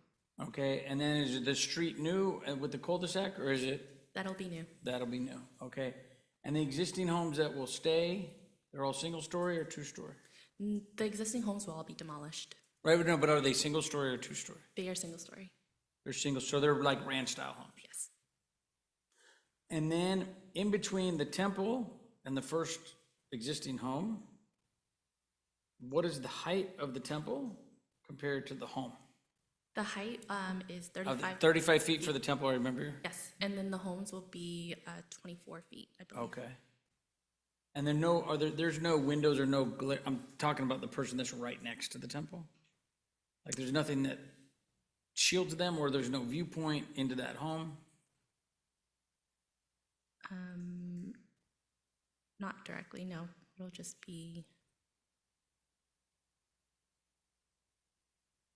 Yeah. Commissioner, are you speaking of the homes that are proposed as part of this development? or No, the no, I'm existing talking about homes the that are existing, neighboring? I'm talking about the existing home, because the new homes are across the street from the temple. Right? The existing home, that's an existing one-story, right? Am I reading that correctly? You see where the temple is, right? On the corner? What's to the right of that? Isn't that an existing single-story home? yes, these are single-family homes. Okay, so there's no viewpoints from the back end of the temple into the backyard, right? I'm just trying to think about living there, what's gonna happen there if approved, and there's no viewpoint from the back end of the temple into that person's backyard, right? No, the upper story, there's only access to the front portion. Okay, It's just so there's the- nothing looking backwards towards the existing homes, No. okay? All right, and the current surrounding neighborhood is all residential, right? This is all residential, Yes. okay. That was just my first set of questions, thanks. Thank you, Commissioner Leo. Commissioner Pham. For the tentative track map, I just want to clarify, the way that this parcel is being divided is that you have these 12 individual residential lot, and then the rest of the net area left over belongs to the temple. Is that correct? I believe it'll be part of like an association for maintenance between all of them. Okay, because, yeah, that's where my confusion is. It's, the temple's parking is being kind of spread out throughout I'm assuming shared street, private shared street, and then there's a common open space that I'm assuming is required for the development of the temple. I'm just not sure how that works. Is it supposed to be like a community where ownership of those residential homes are somewhat in association with the temple? This is shared HOA. I mean, it's not relevant to the project at hand, but I'm just curious how that works, just the way that parcel map is being drawn. I believe it'll be part of an association. Temple will be able to use 10 parallel spaces on that street, and then the 5 other parallel spaces will be available for the residences. If I could add that, Commissioner, Condition 9 to the map also includes that shared access and reciprocal parking rights and restrictions be addressed as part of the CC&Rs that are tied to the map. And then to the elevation, I know that for this specific zone, we're capped at 35 feet for this residential area. Is that correct? This SD is capping it at 20, I believe it's 27 feet for the residences, but most of the homes are at 24 feet. Would The temple has its own height restriction, which is 35 feet. and it looks like 35 feet is being measured to the top of structure, which is the roof. Yes. How do we account for the spire that's being proposed above the roof? Municipal code usually puts those appurtenances as design features and aren't counted towards height. And then what are our thoughts in terms of planning on the because you've referenced this the project is compatible with the surrounding residences as well as architecturally. To me, the temple has its own architectural language, and then the residences is offering up another architectural language. You know, I don't know how we square that. Obviously, the temple has its own language that you can't you know, deviate from because it's a Buddhist temple. Would it make sense for the residential development, since it's part of an HOA, as it's being presented, part of a co-development, that somehow that style translates to all the other residential homes as well, rather than having it be a Spanish home next to an Asian influence building?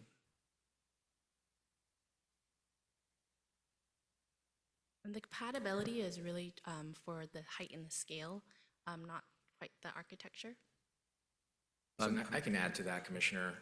We do have development standards that apply to the massing, the location of buildings, the use. However, when it comes to architectural style, there is a lot of latitude, not just, let's say, if this were to move forward and were to be approved, but in all zoning districts. So if someone wants to go for a particular architectural style, that property owner would be allowed to do that, provided they comply with all the development standards. So we do have a set of guidelines currently, and if the home or if the building complies with those guidelines, it's a guideline, so we encourage that, but ultimately it's up to the property owner if they meet all the other development standards, if they want to tick off all the boxes for the design guidelines. Yeah, that objectively, I understand it satisfies the requirement. I think maybe it's just a topic of discussion. Like if these homes were subdivided independent of this temple project, then it totally makes sense to me, because there's many homes in Santa Ana that is Mediterranean Spanish, so it's very cohesive with the character of the neighborhood.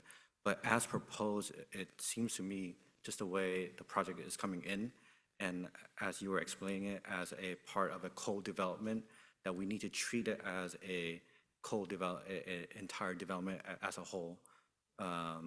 And so that's where I see a friction between the architectural style. If it was independent, you know, I wouldn't raise the issue for discussion, but since it's developed together and as an HOA, there's a agreed upon HOA and maintenance. You know, one can say, what if this, you know, the landscaping is a certain style, and then the homes are a certain style, it creates friction rather than in character with the neighborhood that they're creating. Yeah. If I may, Commissioner, thank you so much for your question. Leading up to this meeting, we had the opportunity to visit other temples that are similar design. And so, as I understand it, the property owners, and they could probably speak to this a little bit better, have the intention of sell these properties. And so it's not typical to design homes in this design, but it is typical to design temples in this specific design. There's very unique architectural that goes into it, as the staff report draws from many different influences. So this is kind of a standard design for the temples, as it's not a standard design for residential. So for us to kind of press the issue of making it consistent across the entire development, to have either or reflect the part of it that doesn't match, for us didn't feel really feasible and didn't reflect the conditions that they would eventually sell the homes.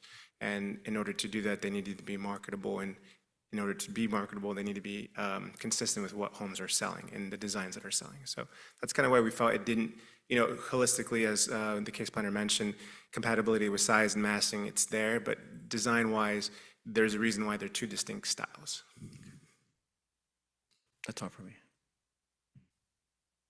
Thank you, Commissioner Pham. Commissioner Wu. So if we were to look at this proposal development, we see residential housing and a religious temple, right? And the residential part is going to be sold, right? Currently, what is the church, Carl, on Memory Lane, on the other side of the gas station over there with the child care center? Is that Presbyterian or Methodist? It's Presbyterian. Okay, that Presbyterian style doesn't really mesh with some of the ranch housing in the area, does it? Or let's take Artesia Pilar, Our Lady of Pilar. It's old mission style, but there's not a lot of mission style houses around there. There's all the 1950s clap houses that we have, you know, the 2-bedroom houses and all that. Then you have old St. Joseph, old good, you know, Catholic church, where Father Will used to teach and preside. And, you know, it's different from the houses in the area. There used to be wooden St. Anne style houses and craftsmen. So if we look at churches, churches were built so that it can serve the surrounding community. But we find churches now in business district. We just approved one a while back. So a church or religious facility and residential, we all broke that train. That went out the station. You know, we have all sorts of things. We have houses that serve as religious places, okay? Storefronts that serve as religious facility. So we've allowed that to go on already. So to say this one project is not compatible because of this and that and one architecture field, you know, why should we pick on an Asian motif? Wow. But that's not my understanding. Commissioner Wu, that's not my understanding of what Commissioner Fan asked. He said, why submit it on the same map? Why should I? Because they No, want to. no, but why? Why aren't they coming in as two separate things? Why Then- should they? Well, because when they come in together, then you ask the question of compatibility. Unless you're able to separate the two as one property owner deciding to do this on this half and deciding to do this half. So if it was still the same freedom for all these other developers of putting a church in the middle of a business district, you know, and to have some kind of evangelistic operation going on, shouldn't we also allow some freedom here for them to have, you know, at their temple and then sell the property? And they're probably going to find some people. Commissioner wanna Wood, do you be have nearby. a question for staff? Well, that's my question, you know, haven't we allowed a lot of these kind of stuff going on already? And this is the desire of the developer, right? So shouldn't we honor that? Thank you, Commissioner Wu, for this clarifying comments and remarks. For the commission's consideration, I did want to point to an existing example on New Hope. I don't want to mispronounce it, but the Bao Quang Temple. Similar characteristics where it's adjacent to single-family homes. You know, the design is specific to the temple. It's not ranch, it's not mid-century modern, but these are existing examples that are in the same community. And the proposal would be like that situation.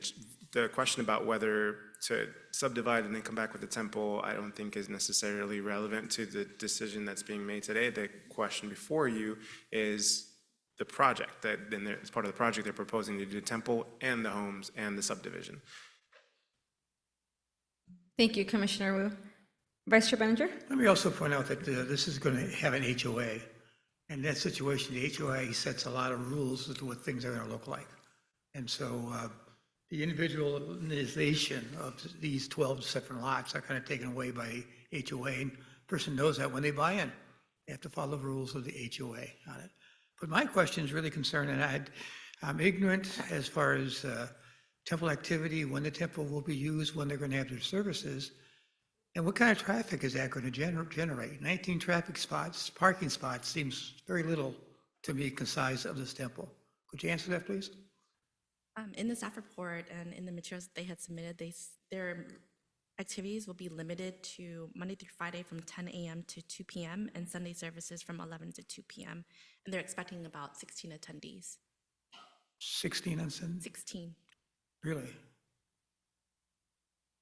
That seems small for that size of a building. I don't understand.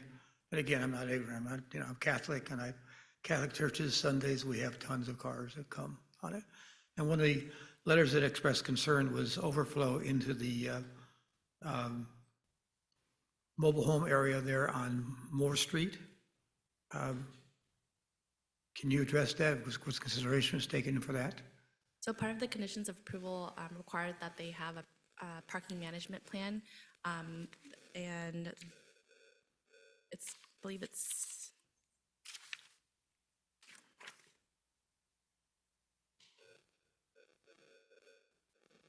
conditions 9 through 12, requiring a parking management plan for vehicle queuing, where they can park, and then if there's any complaints from the neighborhood, how they should address it. Okay. Thank you, I'm all set. Thank you, Vice Chair Beninger. Commissioner Escamilla. All right, Chair, I know you said I can ask one more question, so I'm going to ask two. That's technically a way out of that. So the first question, since we're still on the topic of parking, this might actually be for Public Works.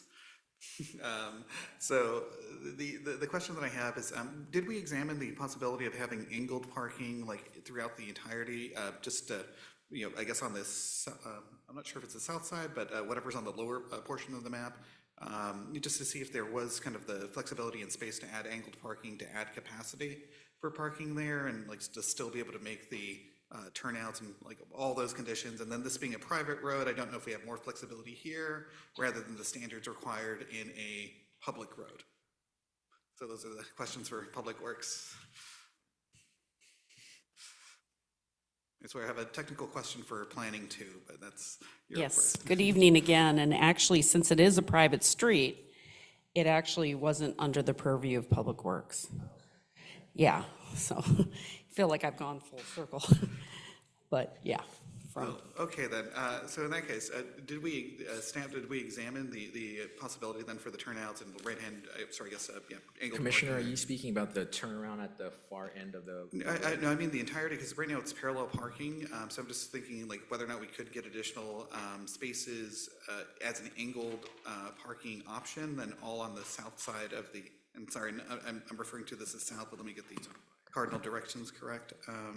The side that is on the Temple side, so all of that's going to be along the wall. Like it seems like there might be enough of a turn radius to be able to get that angled parking at a certain angle, and maybe we might be able to get a few additional parking spots there. But again, I just don't know like the technical width and limitations there. Yeah, did we? As long as we examined it, I just want to make sure that we did. Thank you, we did. In short, we did. There's a lot of iterations of these plans, and this accommodates for the required fire lane and minimum one-sided parking, essentially. Yeah. Okay, cool. So that was the first one. And then I guess I just wanted to have a question, comment on the site plan. So I'm seeing this as basically we have 4 models, really only a model in the front, a model in the back, and then some alternating models in the middle. So I just had a question on model 4. There seems to be the inclusion of what I presume to be a design guideline requirement of having a step back on the second story, but it's the only structure that actually has that step back, and it's the one that's closest to the cul-de-sac. So I just don't see the rationale and justification for that second story step back, because if we were able to just include basically the way all the other models are being treated, you'd be able to get like an extra 100 or 80, let's say 800 square feet into the building, which would lead to 2 additional bedrooms. So that's 2 additional people that are either being housed or a family unit, a more flexible space for a family. So I'm just wondering why we're requiring that step back near the cul-de-sac despite it being so far away from every other residential structure there. Again, this is just something where I'm not sure if that was something that we mandated, because I know it isn't in our design guidelines, or if that was something that the staff, that the applicant proposed and was okay with. Because I would, I guess, remove that step back requirement if that is something that we're trying to apply to this particular project. I believe that they're following the design guidelines for residential just to have that articulation at the front. But this is how they came in with. They came in with it. Okay, so I guess it'll be a question for them. But all right, thank you. Thank you, Commissioner Escamilla. Vice Chair Beninger. Yeah, you mentioned that on demolition of the existing buildings, there will be a concern over environmental hazards. Are we talking about asbestos, lead-based paints? What is a concern?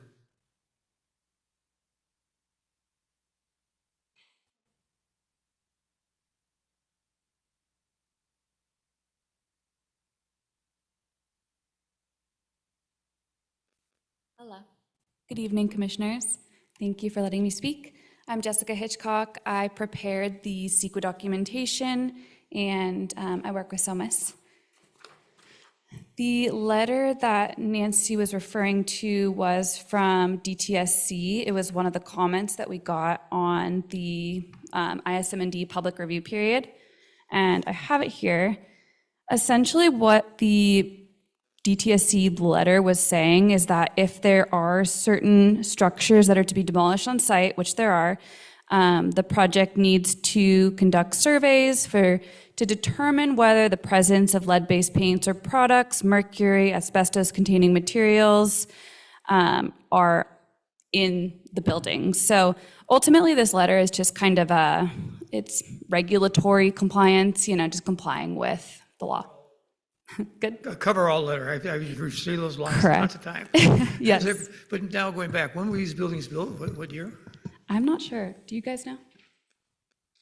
If it was before 1970, I can see concern for asbestos and lead-based paints. I can see that concern. And that can always be Yeah. determined by surveying the property and seeing if they're there. Absolutely. It's So just a this is more like standard. a cover-all letter. Excuse me. Yeah. Gotcha.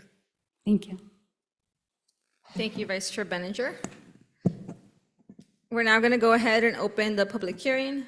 Would the applicant like to speak? You have 15 minutes.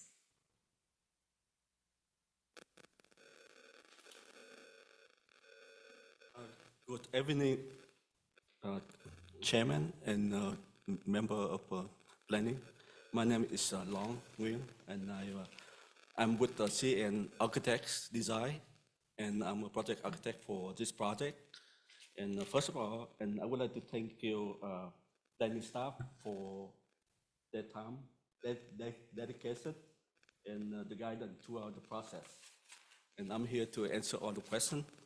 And first of all, I would like to respond to Commissioner Chris Leo about the view, because this temple is 1-story height, so the people cannot see from the, this temple height is about 15 feet high, so only 1 story, so the neighbor will not see anything from the temple.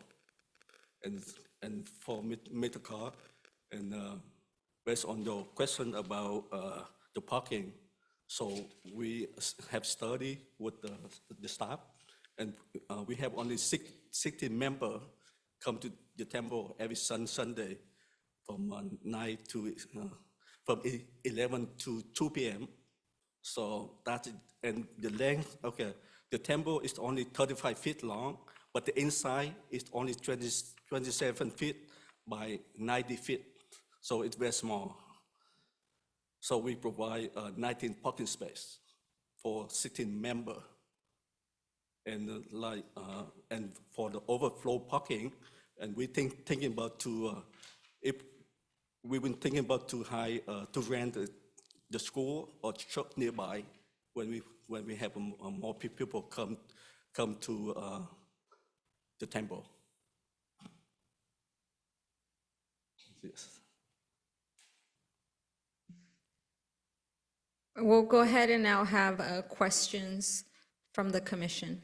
Okay. Commissioner Wu? You practice meditation there, right? Yes. Which means you're on the ground. You're not standing up, right? Okay. Thank you, Commissioner Wu. Commissioner Pham? Thank you. You mentioned 16 members, yes, members, right? yes. Do you have an event plan? Oh, yes, we for- do have event plan. Okay, so we have 4 events. The main event, February is 30 people, August about 60 people, and September about 30 people, and November event about 60 people.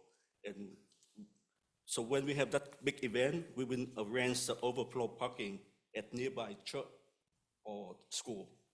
Yes, because from this temple to the school only 100 feet. You can walk to it. Right. Yeah. I'll ask staff this, but Is a special event permit required for such events? Because I know for New Year's, things like that, people do visit the temples So, quite yes. often. Yes. Right, so the When we have a applicant's aware. special event, we will let you know, yes. Okay. Also, my question is, you've heard us discuss about, well, you heard me discuss about the style. What are your thoughts? Oh, because the style, because that temple, it have only one architecture style, regardless where we build, in Vietnam, in Canada, in Gangro right now. So they're on one style, either small or big. So we cannot change the temple style. In terms of the home, since you're proposing it as one project, That's why did you choose the Mediterranean style to complement the temple? because if we change the residential to look like the temple, and if we, but the bottom line, we had to follow the city guideline, so we cannot change the look. Do you foresee, because the lot is being subdivided into, you have residential on one side, Right. the temple on the other side, Right. but it's being managed by one HOA. That's, I'm assuming. That's something we will, okay, when we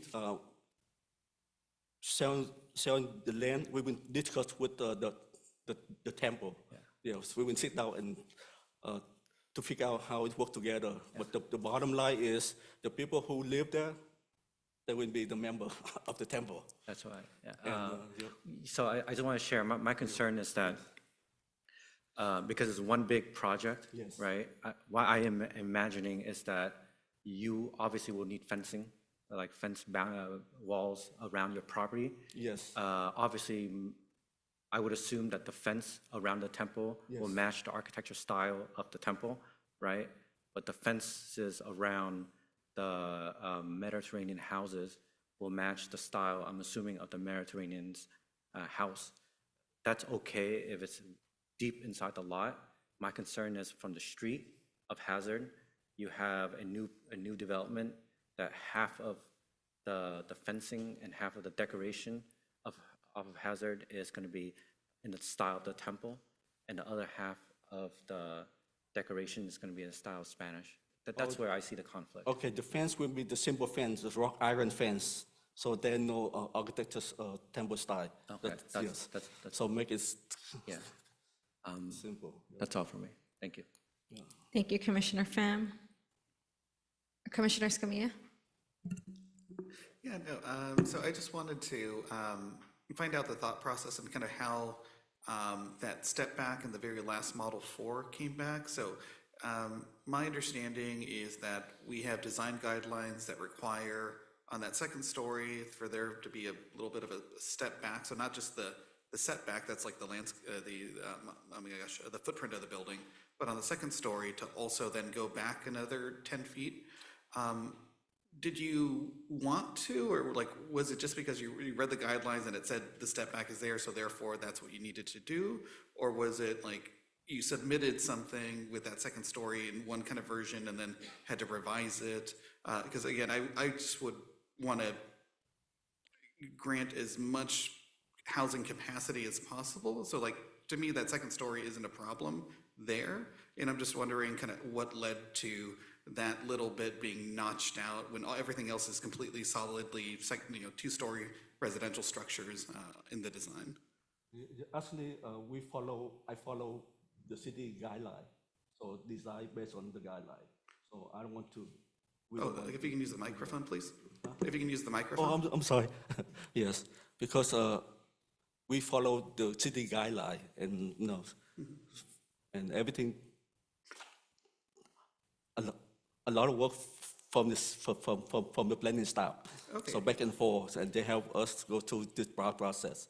Okay, but you were then informed that this was part of the guidelines, is that requiring that step back? Or was it that you read the guidelines and then just submitted it as that? No, I think we're happy with that, yes. Okay, Yes. Yeah, thank you. Yeah. Thank you. Thank you, Commissioner Escamilla. Recording Secretary, have we received any written communication Thank you so much. Oh, I thank think you. those are all the questions for now. Sorry.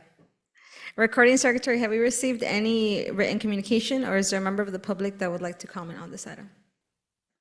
Chair, we have received a total of 3 emails in the form of public comments for this item before the 3:30 p.m. deadline, which has been distributed to the commission and posted online. If you are attending this meeting in person and would like to comment on this item, please fill out a request to speak form and turn it into the secretary. If you are participating via Zoom and would like to comment on this item, please select the hand icon to indicate that you would like to speak. If you are calling in and would like to comment on this item, please dial 9 and then 6 to unmute yourself. I will wait a few seconds. Chair, we have 2 speakers on Zoom.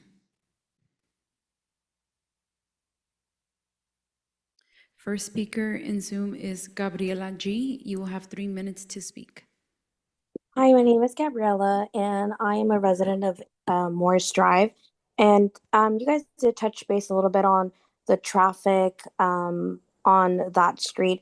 My main concern is, and I'm not against the temple, it's just the traffic that's going to be maybe coming into the street, or potentially those the residential houses that are being built are going to overflow into more streets. So just want to see if there's any sort of guarantee that there's not going to be, people coming in and parking on that street, because currently we have an issue with that. Thank you, Gabriela. Next speaker in Zoom is going to be Dee Myers. You have 3 minutes to speak. Yes, hello. Good evening. My name is Dawn Myers. I do oppose the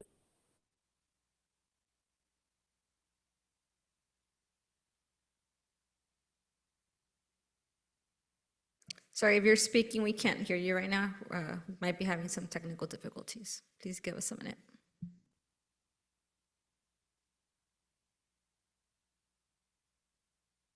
Ms. Myers, can you please unmute yourself?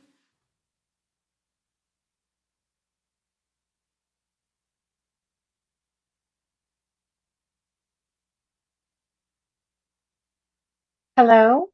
We can hear you. Thank you. Thank you. I'm sorry about that. Good evening to you. My name is Dawn Myers, and I do oppose the proposal. I am a Santa resident in the neighborhood that's just northwest of the proposed project. My neighborhood is at the corner of New Hope and Hazard. Traffic in this neighborhood is already a concern, and this project, I believe, will exacerbate the problem. Exiting my neighborhood during busy traffic hours, especially in the after work hours onto New Hope Street, can often take up to 20 minutes due to the cars that are heading north and sitting in the traffic lanes waiting to go through the backed up traffic from the Westminster New Hope traffic light, and dangerous to pull out heading south due to not being able to see that traffic headed south, because it's blocked by the line of cars that are parked trying to head north. So therefore, during these times and other busy AM times, I use West Street, which exits out toward or onto Hazard. And from there, I head west on toward New Hope. Traffic on Hazard is less busy, but it is also busy. It is not a wide street at all. And traffic is further slowed down. They put in these, I call them curb extensions, although I don't really know the proper term. And that's good because there's a school right there. And so it really slows the traffic during school start and end times. So I'm finding that in this neighborhood, especially with all the ADUs that are being built now, it's just very, very difficult to go out New Hope. And so that exit onto Hazard becomes really very important, not just for time, but also for safety. I did send an email And in there, I mentioned that Appendix F in the project documents didn't describe two concerns. And one that I'd like to point out tonight is that it didn't meet, I guess, a requirement that projects should generate less than 110 net daily trips. They found that it didn't meet the screening criteria because it would net 127 daily trips. Also, I'm concerned in this area, there's a lot of fireworks that traditionally occur at temples, and it makes the animals get a little crazy. I myself hit and killed a dog just 2 years ago who ran out on Lunar New Year for fear of the fireworks. So I'm concerned about that. Thank you. I And, apologize, you're at time. oh, okay, thank you. Thank you.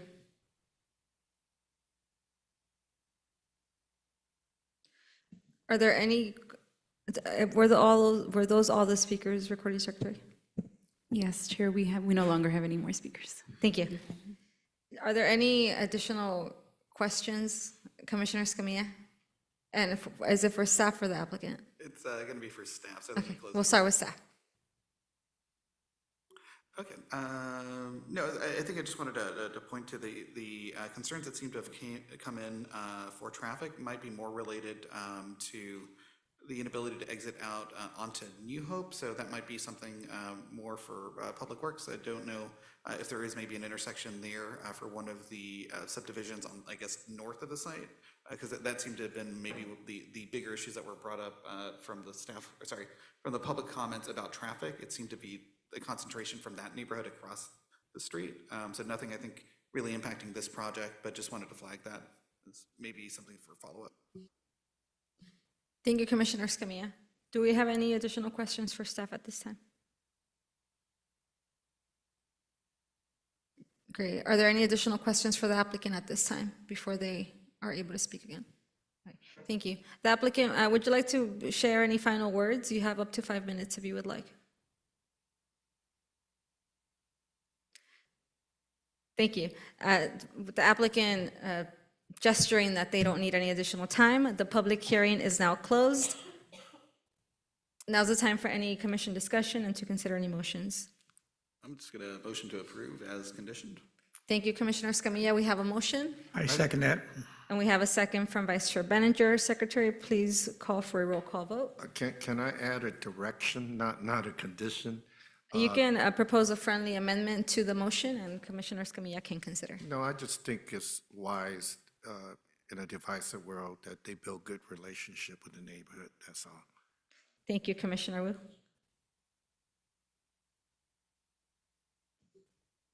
Secretary, please call for a roll call vote. Thank you. Commissioner Escamilla? Aye. Commissioner Leo? Aye. Commissioner Oliva? Commissioner Pham? Aye. Commissioner Wu? Aye. Vice Chair Benninger? Aye. Chair Ramos? Aye. Motion approved by majority vote with Commissioner Oliva absent. Thank you. Congratulations. That concludes the business calendar. Moving on to staff comments. Thank you, Chair. I did have one follow-up item from the last commission meeting where we saw a rezone on Santa Clara.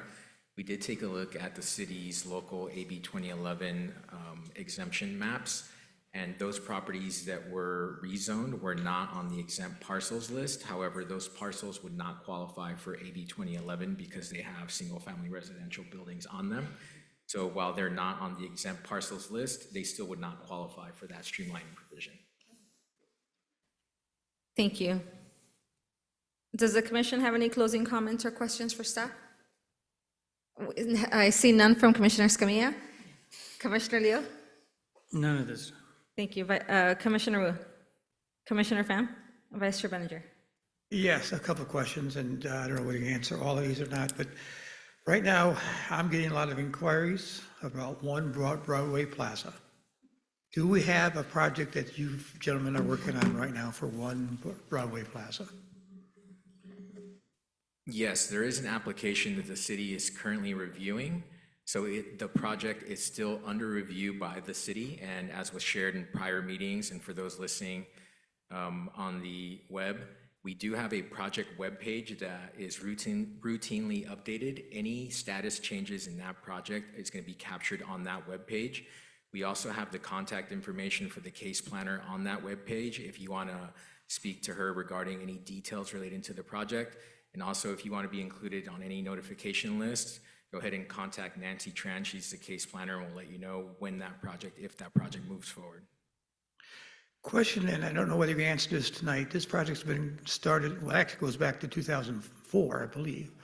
During that time, there was a city vote that they paid for about the rezoning of the land. Will that affect any way that how that project comes to the Planning Commission? I'm not sure if I'm following, but the application before the city is a zoning ordinance amendment, so it would affect the zoning ordinance that regulates the land use and the development of that site. So that if it moves forward, would be brought first before the Planning Commission and then before the City Council. This is where I think legal may need to take a look, but I believed, and I may be wrong, because it's been a long time ago, when we had the city vote, and that vote was a special election paid for by the builder, that put certain restrictions on that building and set the zoning of it.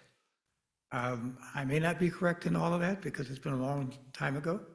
So I just think we need some clarification what that does.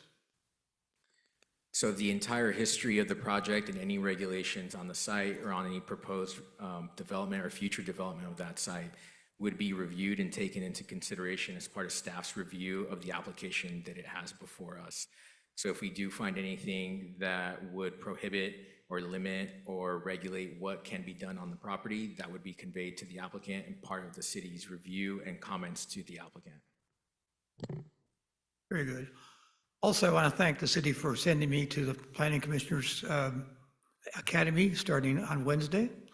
I also thank them for having faith in me that at my age I can still learn something, so I appreciate that. Thank you, Vice Chair Benninger. Commissioner, would you have one last brief comment?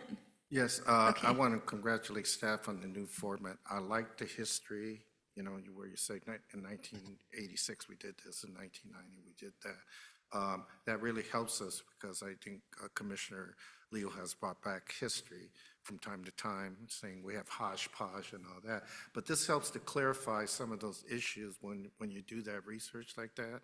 And then also you separate the different mitigation and zoning changes and all that. It helps us to understand all the planning conditions that we're trying to change and modify to do some of these projects.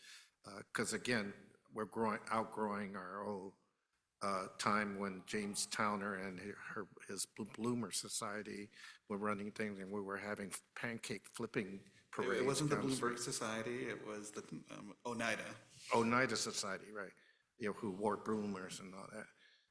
At any rate, that culture has changed to today's culture. Thank you, Commissioner Wu. I have no comments tonight. With that, this meeting is adjourned. The next regular meeting is scheduled for March 23rd, 2026 at 5:30 p.m. Thank you all.